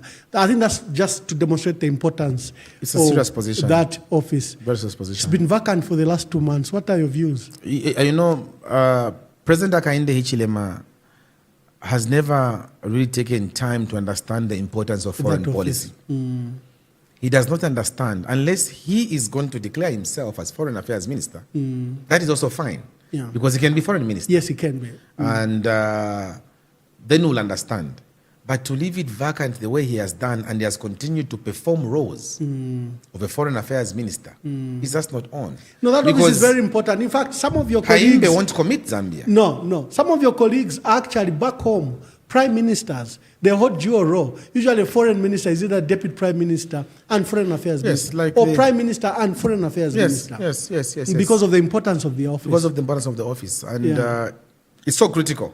But he has not understood how important that office is. Remember that for any minister going for any meetings outside the boundaries of Zambia, they need the foreign minister to agree. Yeah. So now President Hakainde Hichilema is now himself signing that. Because the Vienna Convention only recognizes the foreign minister and the president to do those roles. Why has he left the office vacant for such a long time? You know, there are ministers, I mean, there are MPs like, is it Edgar Singombe, you know, who has been in UPND for a very long time. I don't understand why that guy cannot be MP for Ndumwezi.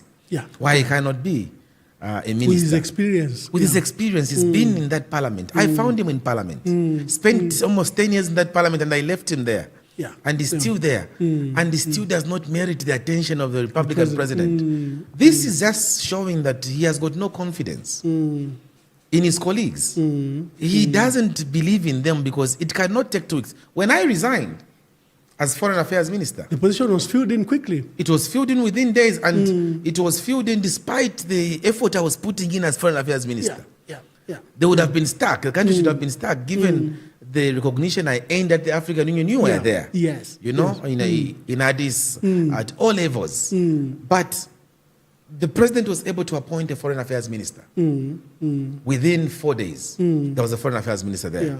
That is how seriousness should be attached to that office. But this man, you can even tell from the policies, the inconsistencies. He doesn't. How did you balance the interest of, we're being accused of being very pro-China against the West? How did you balance those interests?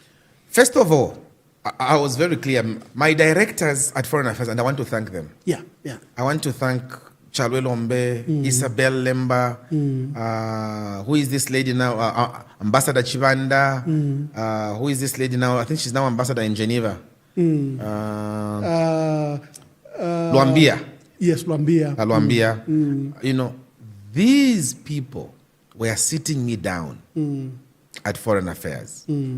Whenever there was a policy decision to be made, they would take me through. Minister, as you go to State House, this is the position of the country. Unless you want to give us a new direction. But this is how we have gone. And when I go to the president, I would also run him through. And at one time, President Lungu asked me, but how do you know these things? I said, you've given me competent directors at Foreign Affairs. I'm listening to them. And they would never allow me to go and speak on TV or radio on foreign matters without them asking us, how are you going to respond to this?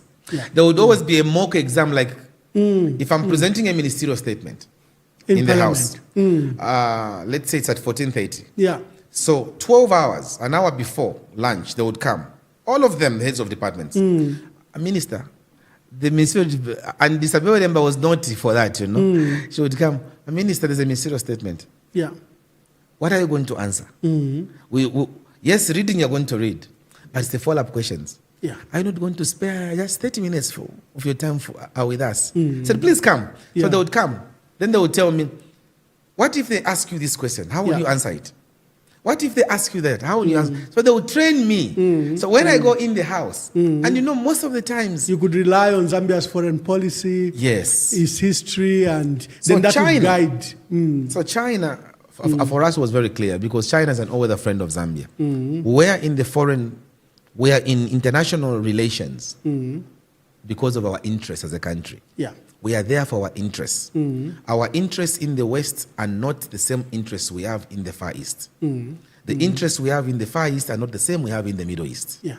Yeah. So there is no reason why the West should be worried with us having a relationship with the East. Because what we are getting from the East, we might We will not not get get from in the the West. West. What we get from the West, we don't find in the Middle East. So we were very clear on that. And that never influenced, the West never influenced our position on the Far East because we understood where we were. Yeah. Very clear. Or even on the issue of Sahrawi, we were very clear on those Yeah, matters. Morocco and Sahrawi. Morocco yeah. and Sahrawi. Quickly, we discuss you resign as MP because you were in the backbench for some time. Yes. But then you decided to resign. I also started to resign. And then later you form a political party and contest the elections of 2021. Just speak to that small journey. Yes, so I was member of parliament. After I resigned, I go to the backbench, sitting next to Chama South Member of Parliament, Mr. Honorable Mungando. Yes. And I stayed in that house for about a year. And then I decided, because I think I was getting very uncomfortable with the Patriotic Front. They were uncomfortable with me. You know, they didn't think one can The resign. relationship had broken down. Yes, but we were talking, but they didn't think that it was right for me to remain as member of parliament when I had resigned as minister.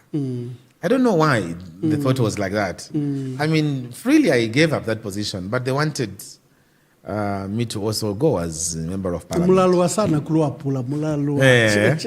Yeah, but we have to learn to love one another. Yeah, true. And your decision then to stand as a presidential candidate in 2021? My decision was informed by the fact that I think I was of age in terms of my experience as well as what I had gone through. I thought that with what I had gone through, with what I had learned through you people as at Foreign Affairs, that land, I thought that I could put that to the nation at a higher level and be of service to the nation. Unfortunately, out of 16 candidates, I came out third. Congratulations, by the way. Thank you. People say, but the numbers were not very good. You know, yes, I agree. But I think the significance is the principle that we came out third in that election. Yeah. Because remember, it was a two-horse race. Two-horse race, literally. It was literally a two-horse race.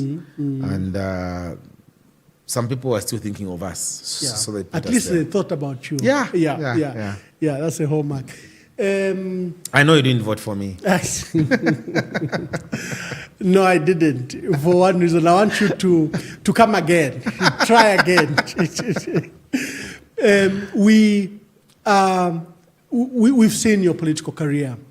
Give us your reflections of our presidents. Let's start with Dr. Kenneth Kaunda. What do you think were his major achievements, and what do you think were some of his mistakes? Dr. Kaunda was a great man in so many ways. Dr. Kaunda, I think today we are who we are because of Dr. Kaunda. Yeah. I am proud. Even as was foreign minister, I would go in Mozambique. The biggest road in Mozambique is called Kaunda Avenue. Yes. I would go in Uganda. The suits, those suits are called The entire Kaunda East Africa, suits. Kaunda suit You in know, East in Africa, Tanzania, you find this building is Kaunda building. You go. So I realized that he has left an indelible mark on the continent. Not even just here in the regions of SADC, you know, even beyond the region, you know, you go to Mali, Kaunda is recognized.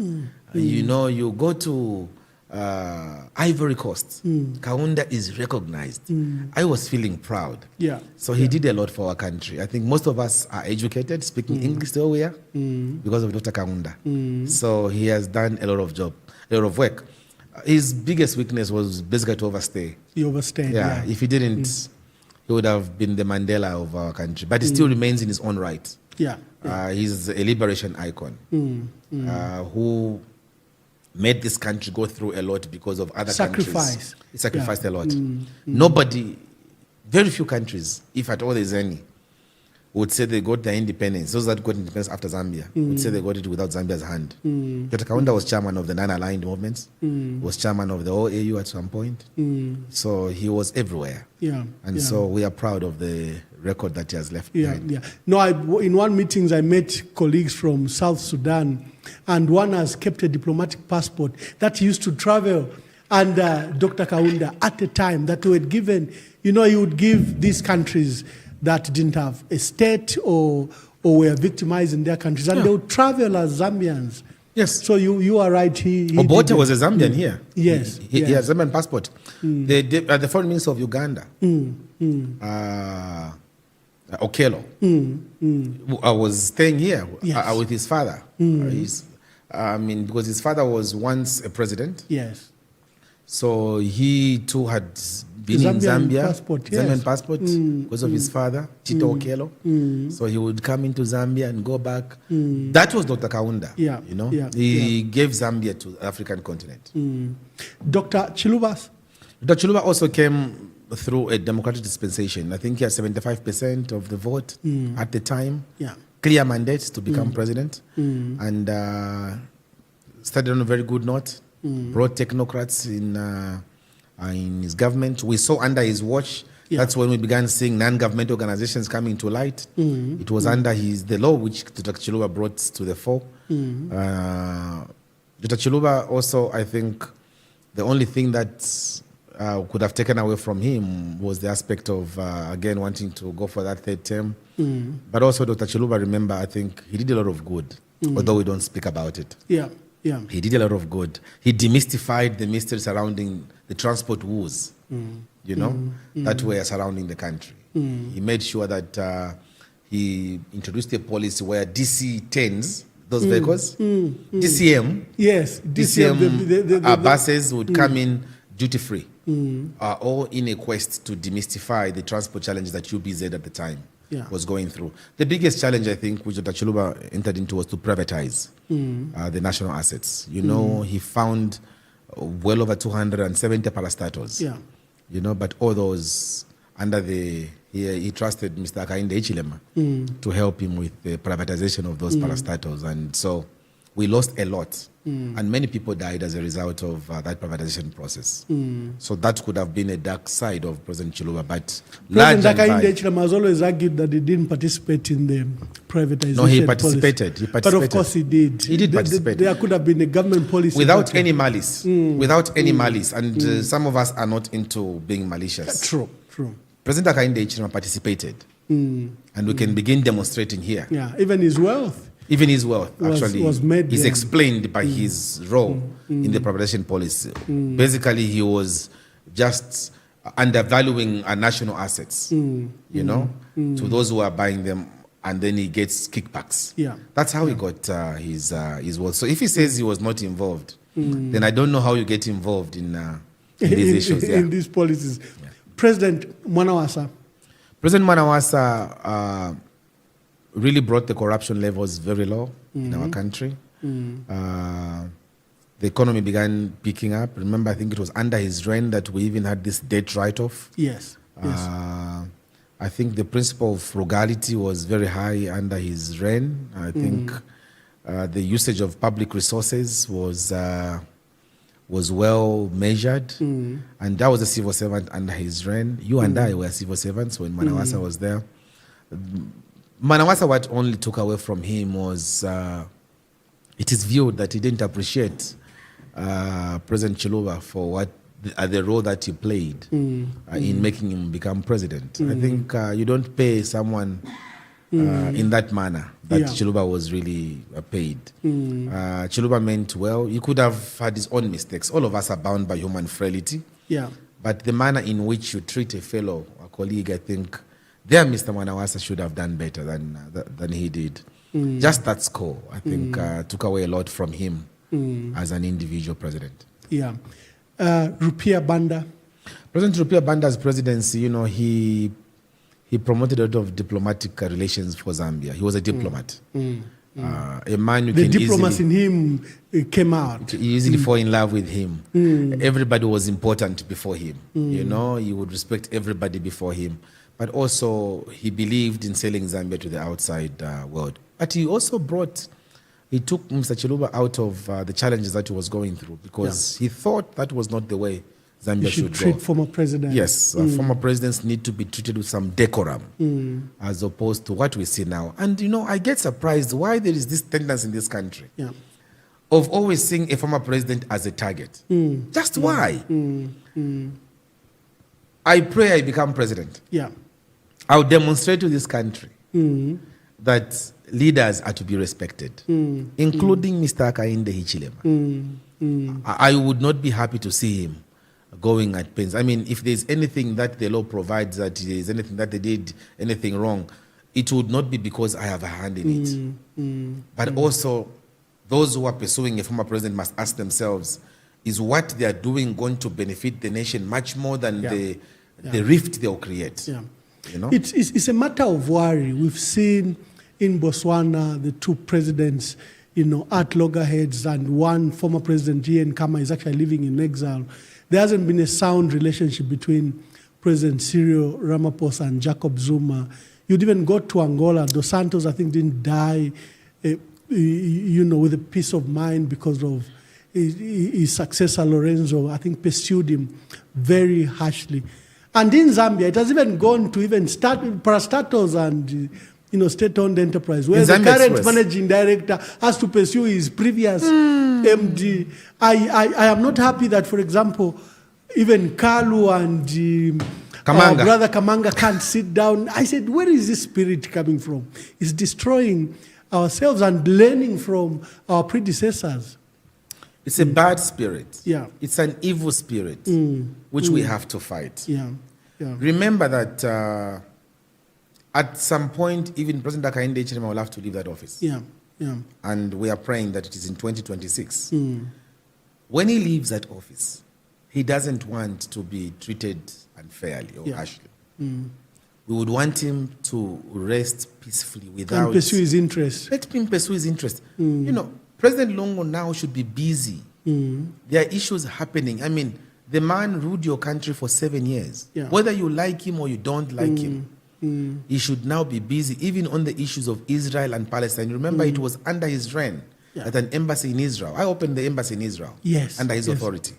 So he has got some hand on talking to Israel. He can go to Israel and talk to the Israelites. The debt restructure with China. The debt restructuring with China. He has got a very good relationship with China. The Russia-Ukraine thing, he has a good relationship with Russia. The reason why the Americans use former diplomats as protocol officers at the airports is because they use retired diplomats. They're the ones they use as protocol officers at the airports.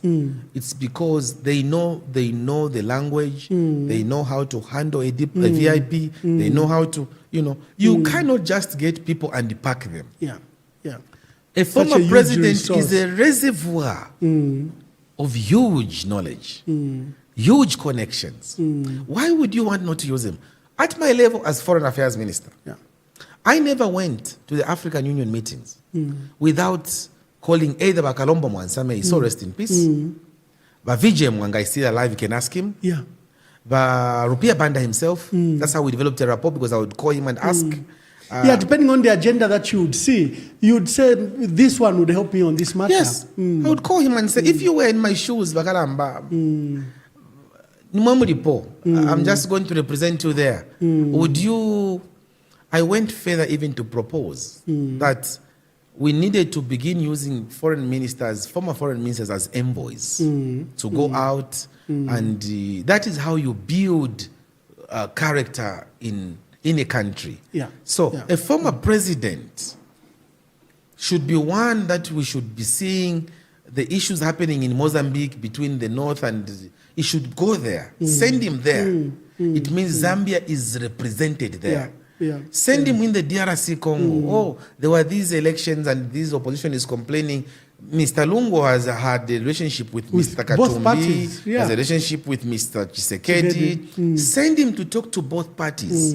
And then the one who earned the respect is you sitting there. Yeah, the current president. It is you has given that go-ahead. But we don't know how to become big in this country. We don't know. Yeah, all we do is we are going to pursue him.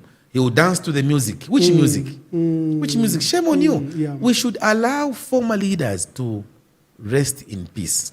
As you rightly put it, it is sad that this disease is now spreading. You know, it's now spreading.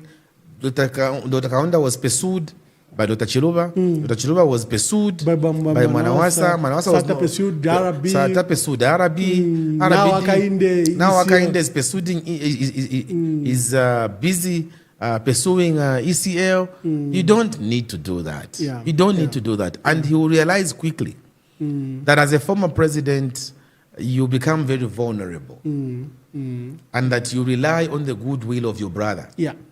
Especially that Mr. Lungu gave up power freely. You know, take it. And I wrote to him a letter when he resigned. I mean, when he gave up power, I wrote to him. It was even in the press, where I said, you have deepened our democratic credentials as a country. That you have put it on the record of this country. That again, power has exchanged hands peacefully. True. Zambia's name has been elevated. You know, he took that action. If it were in other countries, we would even have declared a state of emergency. Yes, they can. We have seen countries where they cancel elections. The country says, we know what you are doing. The elections, we have cancelled them. Arrest them. Arrest that one. Arrest the opposition. Arrest. It has happened. By the time you are waking up, you say, okay, elections will be held in 2 years from now. But he didn't do that. Give him the credibility that he was there waiting for results like anybody else to be announced. He might have his own shortcomings because he's human, but he didn't risk the country. Just that sets him apart. Yes. Among many other things. But this man, he has come to the presidency with a very narrow agenda. It's an agenda to pursue, an agenda to... He's arresting people before they even investigate them. He's seizing property from people before he even does his homework. He's doing this before he does that, just to show that he's in charge. You don't do that. He has created a very bad culture for our country, and it is giving us problems, those of us who are coming after him, to clean the mess that he has created. You've discussed President Sata and Edgar Lungu in principle because you were discussing your work and these were your presidents. But what are your thoughts quickly on both of them, Michael Sata and Edgar Lungu? For me, Michael Sata, I'm biased because he made me be who I am today. I think I'm sitting here with you because of Michael Sata. So I will not say much about him. I'm full of praise for him. He recognized me as a young man to be Foreign Affairs Minister. He risked his reputation on me. And I can only say he did a good job for our country. He opened up Zambia, you know, and he started the Link Zambia 8,000, the Pave Zambia 2,000. He just went crazy to do the projects. And President Lungu also must be given credit for the fact that he continued with the projects of Michael Sata. The Link Zambia 8,000, he continued those projects. I was laughing at the issue with one of our media team members when UPND said Edgar Lungu doesn't have a vision, because you've attributed to that. I was at Radio Phoenix when that interview took place, where I don't know whether it's Luchi, who asked President Lungu in 2014, do you have a vision? It was asked in South Africa in Cape Town. It was also later asked in South Africa. But, because I was there. But it was first asked at Radio Phoenix in 2014 when he was when he was campaigning. Yes. So, and President Lungu said, I don't have my vision. I have a vision of President Sata and the Patriotic Front. But of course, with propaganda, they just cut where he says, I don't have a vision. What he was saying is, I don't have a vision for myself. I have a vision to follow what President Michael Sata has done. Already late. And the vision of the party. But, I'm just agreeing with you where you are thanking him that he followed up on the vision of President Michael Sata. He had the duty to abandon it and start afresh. Just like he had a duty to drop me as Foreign Affairs Minister. Yes. but he maintained almost all of us. When he took over power, he maintained all of us in our positions. He was not in a hurry. One of the qualities President Lungu has is patience. Yeah. He's a patient man.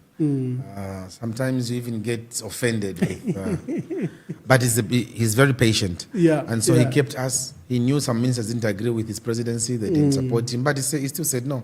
Let's work together. Let's work together. President President Hakainde Hichilema, I think you worked with him in the last election against the Patriotic Front, and he's now been president 2.5 years. What are your views and reflection on President Hakainde Hichilema? Well, I didn't work with him against the Patriotic Front. Yeah. I mean, we're all in the opposition with him. And from time to time, we'd meet as opposition leaders and we would discuss. Mr. Hakainde Hichilema is not a straightforward person. And no wonder most of the things that he promised have not come to fruition. He's not real. He's not real. Those are heavy words. He's not honest. He's not real. Why do you say that? He's not real because what he gives you is not what he intends to. The picture he creates, even when what he knows... What you see is not what you get. No, what you see is not what you get. Even when he knows that Zambia is in a crisis, he knows that Zambia has got debts before other community of nations. He still tells you you are in the Champions League.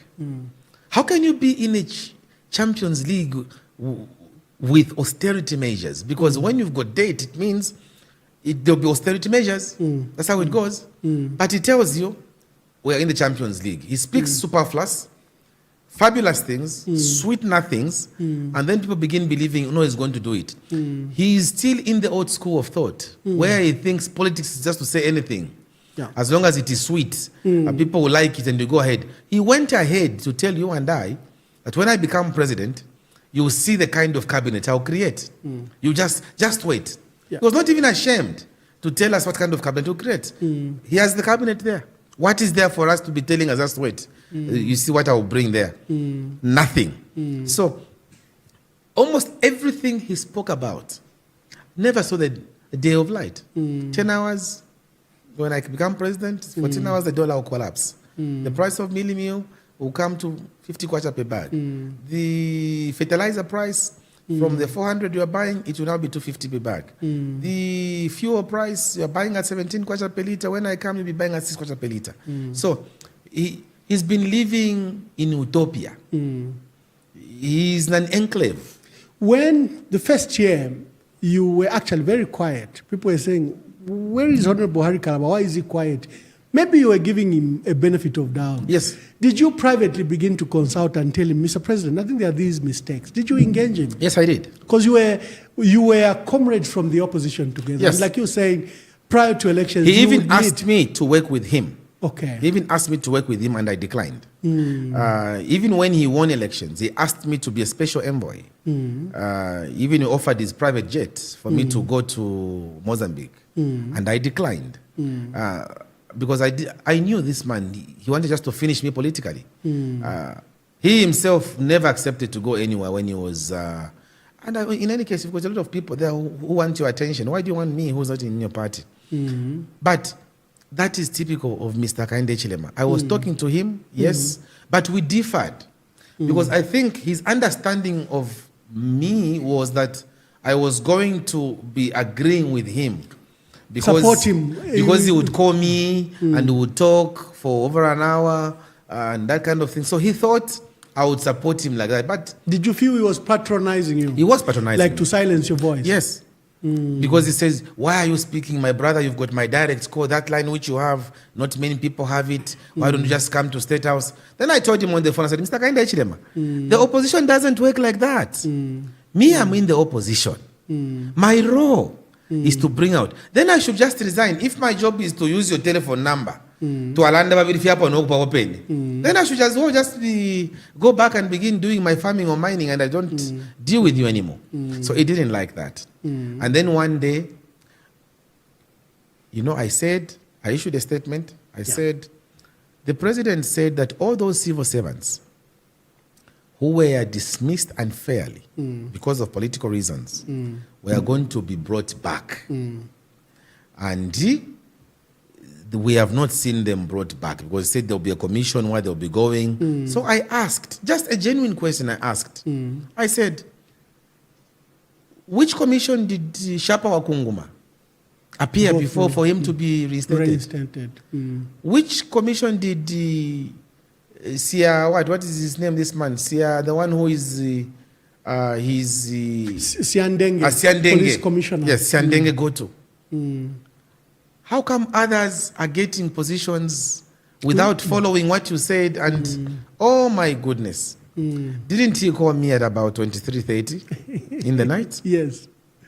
And now he was trying to. So I told him, Mr. President, first of all, you don't call me at 23:30. I'm resting. Oh, sorry, my brother. Sorry, my brother. He apologized.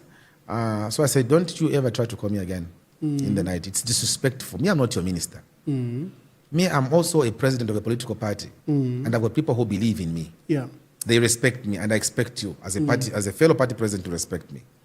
So he apologized. So the following morning at 7, he called. I don't know what time that man sleeps. 7, he called. Can we talk? I said, yes, now we can talk. This is how people behave. Oh, he began lecturing me. You remember the statement I made at the airport yesterday? There was a statement a journalist asked the president to say, and then he said, no, people from the 1960s, these people have been trying to feed off government. You remember that statement? Yes. So he told me that statement I made was about you. No. Yes, he told me that. He said that statement was meant for you. Because what you are saying there, you are trying to promote tribal politics. I said, no, it is you. Harry Kalaba, a tribalist. Does he know you? No. He has not taken time. Has he listened to you? No. So I told him, no, sir.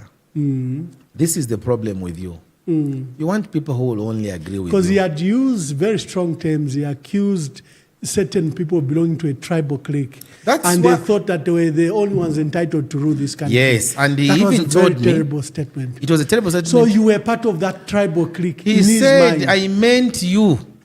Wow. He didn't even beat about it. He said that statement was meant for you. Because, Harry, you think you've got a chip on your shoulders. In fact, he said, you Bembas think you've got a chip on your shoulders of becoming presidents. So I told him, Mr. President, I don't think in those lines. Yeah. He was being tribal, actually. And I told him, you are president. I even told him. I hope you can even get that, because the conversation was long. Yeah. It's there at Zicta. Because it was a direct scope. And even told me, I know you are recording me. He accused you of recording. So I told him, I'm not cheap. Yeah, and I don't record. Why should I even record? Actually, I don't even know how to record when I'm talking on the phone. I don't even know how to record somebody. So he says, I know you are recording, but it's okay. I said, no, I'm not recording you. If I was recording you, I would So it was a hostile call? It was a hostile call. But I put him where he belongs. I told him, me, I'm not your PS. Yeah. I'm not your minister. This is the last time that you're giving me a call like that. And if that's how you treat others, don't treat me like that. Me, I resigned as minister. What were his grievances? Because I issued that statement. And you think I should have used his telephone number, the one he gave me. Why should you speak when you've got my telephone number? I said, didn't you have a telephone number for Mr. Lungu? Didn't you have a telephone number for his ADCs? Why were you always speaking? So now you want me to be calling you? I'm not going to call you. If I find a thing... Harry Kalaba, you've raised something very fundamental. The question by the president, where he felt you had a relationship, and if he had done something wrong, you could call him and then correct him privately. That was a legitimate issue. Yeah. Were you, by that time, did you feel that you had attempted to text him, call him, correct him in the way that you felt that you should now raise the matters with the public? Where were you? I had told the president to, when you become president, the way you have become president. I think when he won elections, they declared him, I think early in the morning, I was one of those that talked to him.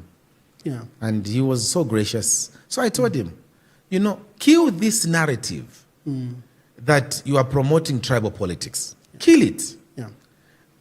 He didn't kill it. When he brought those people without going through a certain methodology that he himself had said was going to, he didn't. So what more was there for me to call him using that telephone number he gave me?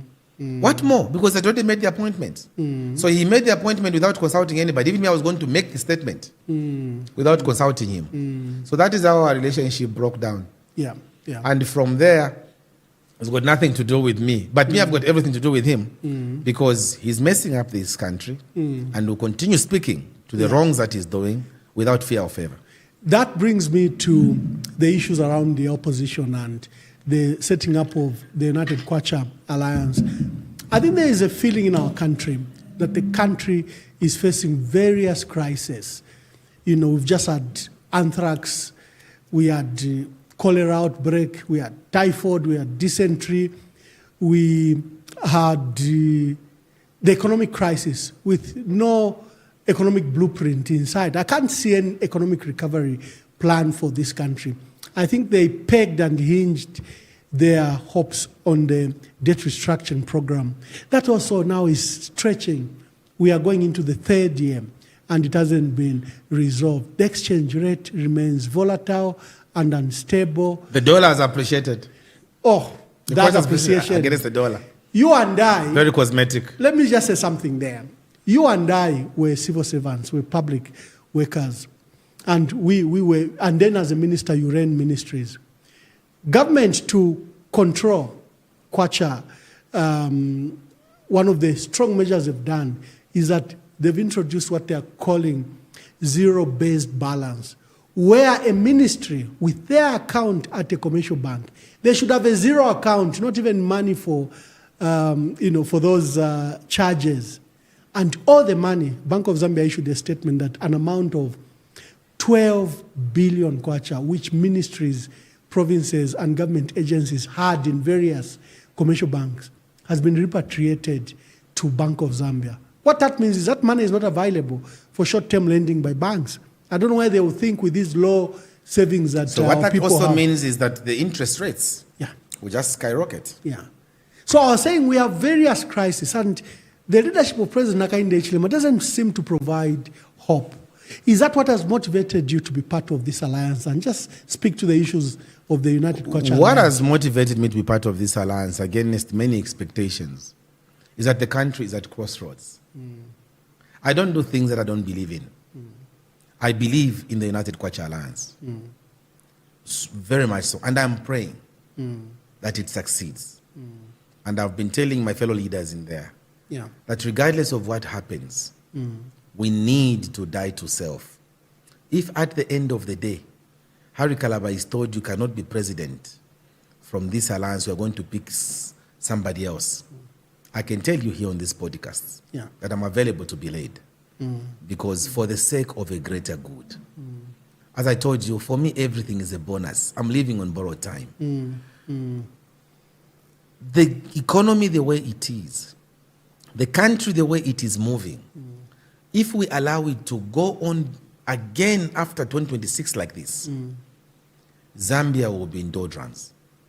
I watched the Vice President, Honorable W.K. Lungu. She was waffling. I saw her also. First, she refuses that we are in a crisis. Secondly, she says we are just being irresponsible as the opposition and criticizing her. And when you see President Hakainde's last press conference, the one he took 5 hours, you also get a view that he's saying there's no crisis. What crisis? Yes, there's an issue, there are some issues, but we are resolving them. Do you get the feeling that they are out of reality? Do they have another set of reality that they're facing? But first of all, I have to tell Madam Lumango, I sympathize with her. I sympathize with her because she's not part of the inner circle. She's not part of them. Even from the answer she was giving there, you could tell that she knows very little about what is happening in government. And you know, she's a reverend, she's a woman that loves God. To be treated the way she's being treated by President Hakainde Hichilema is very sad. So, President Hakainde Hichilema is the biggest problem that we have in this country. He is a stumbling block in many things, even the things that his own ministers would want to do, because they tell us, we talk to them. I have talked to at least 4 of his ministers whom I'm close to, and they've told me, that man, they use the same language. He's not moving as a team. No. He's a one-man lone ranger. He's a one-man lone ranger. And you and I know, Your Excellency, that government doesn't operate like that. No, it's a monster. Government is a monster. It's a monster. You need every hand everywhere. You need every hand everywhere. And you need to give them freedom to make decisions, and run. Remember how Mr. Sata was telling me? Remember how President Lungu was giving me that? But not him. So I don't know how his ministers are operating. And that's why things have gone bad. Everything has just gone still. It's like the book by Chinua Achebe, Things Fall Apart. I think I've seen an excerpt going round of Chinua Achebe's writings where the year that Okonko, remember everything went bad. The year the rains came like this, they came late, and this is where we are ourselves. Now the rains have gone, there is nothing happening, the promises were given are not there, and he was relying on the IMF. The first 6 weeks when he became president, what did he do? He reduced the mineral tax from 6% to 3%. He went ahead to give them tax holidays. He never took time to investigate and seal financial seepages in the mining sector. Because remember, 70% of our exports is from copper. It's from copper. And copper only provides 12% in terms of our GDP. So all these factors, he needed to sit down and analyze them and see how he could interrogate them. He didn't do that because he didn't have time for that. Do they have hope to recover by 2026? They can't. How? The damage they have done is huge. Don't tell me that the fuel price is going to come down to 30 to 20 kwacha. They promised it would come to 12 kwacha. Don't tell me that the mineral prices are going to come to 50 kwacha. 50 kwacha. Don't you ever tell me that we are going to have fuel costing 6 kwacha per liter. It's not going to work. Fertilizer will not come down to 200 kwacha. It's not going to work. The cost of living continues going high. Because first of all, he has not even taken time to understand how subsidies can be used, how they can be applied, in which areas, and what measure you can apply these subsidies. He has not taken time to do that. And why hasn't he taken time to do that? Because he has gotten rid of institutional memory. Anybody that was perceived to be PF has been chucked out. Dr. Kaunda kept Abasungu, who were working when he became president.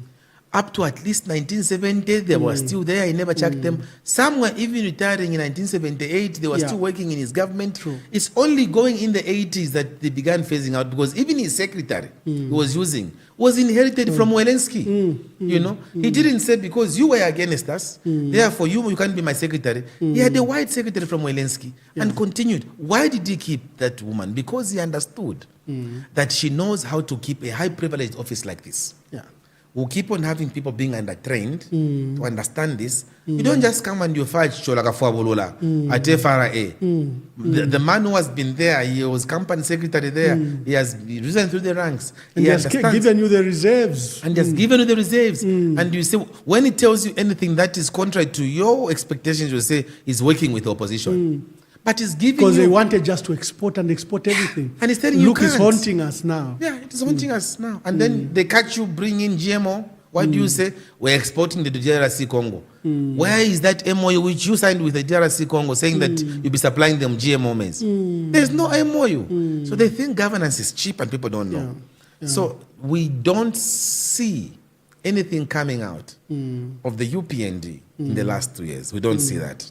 Because everything, even the international community, the West especially, they have lost confidence in him. You've seen the statements being released by the American embassy. You've seen that they are saying that this man is, we saw strong his fight against corruption. From the American embassy, British, Swedish, and all of them has to do with transparency or issues of corruption. Then he told them, you should be talking to us. He's got that behavior. Like he tried to tell you. Like he tried to me. You've got the telephone number. Don't speak to the media. You're using my telephone number. But these are public issues. They're not personal issues to discuss the two of us. So that is him. And that is where he has failed. And it's a pity that, he came in with 63% of the vote. And he'll be booted out. Booted out in 2026. And that is why... Speak to the Zambians that have to make that decision. The Zambians have an inescapable others are saying, no, give him time. He has a 5-year mandate. You people, you are just being impatient in the opposition. You are power hungry. Speak to those issues as you speak to Zambians. We can't give him time. I always give this analogy.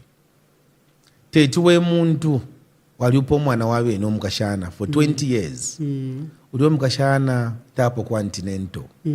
Uliwo mkashana tapo kumbapo elo bali ya kuchulu.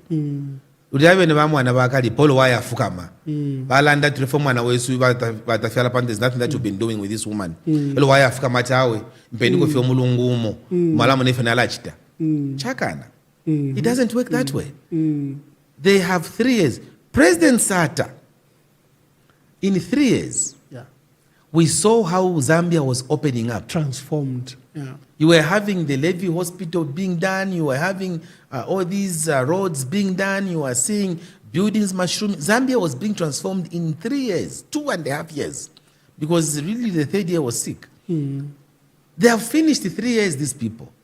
And they're telling you that story of saying that give us more time. We are not going to give them more time. So Zambians, smell the coffee.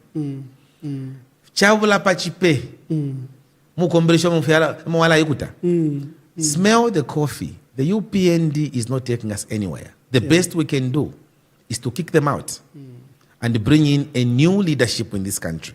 And we are praying that it should not just be a citizens first leadership they will bring. They will bring a UKA government in place, which will be all inclusive, because our country is so divided. We need to heal the divide. Speak to the opposition, because if Zambians have to remove President Hakainde Hichilema, they are looking to the opposition. So you also have responsibilities and duties that you have to do. So speak among your colleagues on this larger agenda.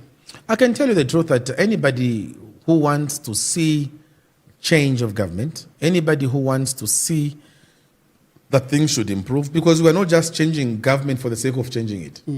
It's not a question of just kicking out Mr. Hakainde Hichilema and bringing anybody to become a president of the opposition and then we change presidents. We are fundamentally seeking to change the status quo.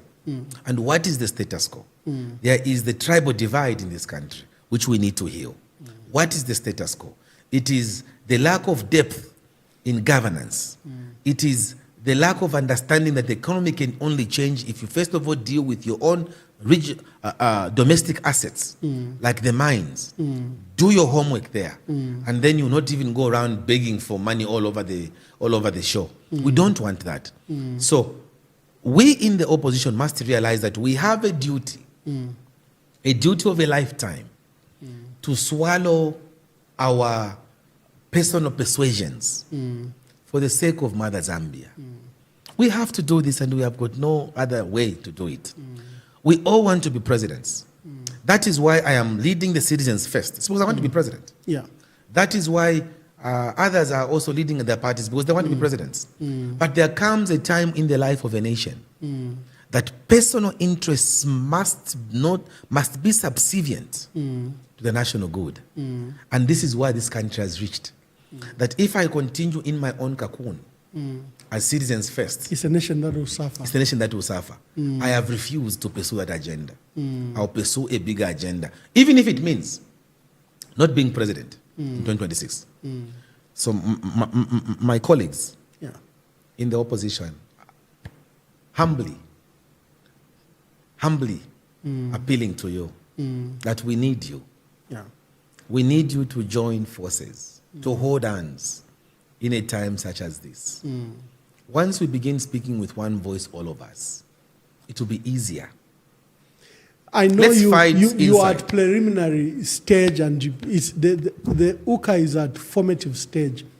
Are you trying to engage other political formations, such as trade unions, civil society groupings, even the church? Because literally to change the country, it is beyond politicians alone. Yes, and I think that is the spirit with which we met OSIDA.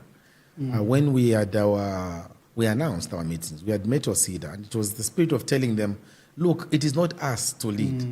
It has to be the NGO. Remember, we had the Oasis Forum. Yes. In 1990, in 2001. Yeah. You know, the Oasis Forum was not led by politicians. It was led by civil society. So even today, we are asking civil society to take the lead. We are asking the church to take the lead. We are asking, but when those other organizations are taking their lead, we in the political fraternity must do your part. We must close ranks so that as they are coming to us, we'll be somehow homogeneous. We'll be speaking with one voice. And this is not a question that should be ignored. It is a matter that we should adhere to. And let me clear this narrative using this podcast. Yeah. This is not about the PF. If it Speak to that, because some people are saying, no, he said Galungu's agenda is a PF agenda. No, we are not dumb. We are not dumb. If it was a PF agenda, I would not even be part of it. If it was an Edgar Lungu agenda, I would not be part of it. This is a national agenda. It's a national agenda. I mean, why would I want to be part of an agenda which I think is not servicing the issues of the question? And I'm telling the nation to trust us. Yeah. That we are also seeing how things are going. If it was a PF agenda and that PF is the one dominating, PF is the one doing that, that's not the way that thing is working. We have had several meetings with President Lungu, and I must concede here. I have found his approach to be, his humility. There are several things that's proposed which we have said no to.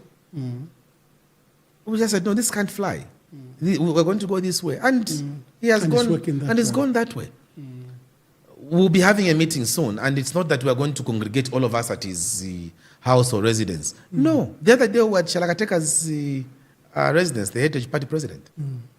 The other day they will be at my office. All of them will be housed at Citizens First office. The other day will be at Comrade Silave's office, Sakuiba Sikota's office. This is, and everybody comes. And you show them where to sit, you show them where to sit. The spirit with which this UKA has taken off is democratic, it is deep, and it wants to achieve huge for Zambian people. This is the lifeline. To your credit, what has surprised everyone is the way this has taken over social media. It's literally a social media storm. I think Zambians seem to be far ready than even new political leaders in the manner that they've embraced you. Right, actually. You may be behind. So I may urge you to quickly catch up with the feelings of Zambians.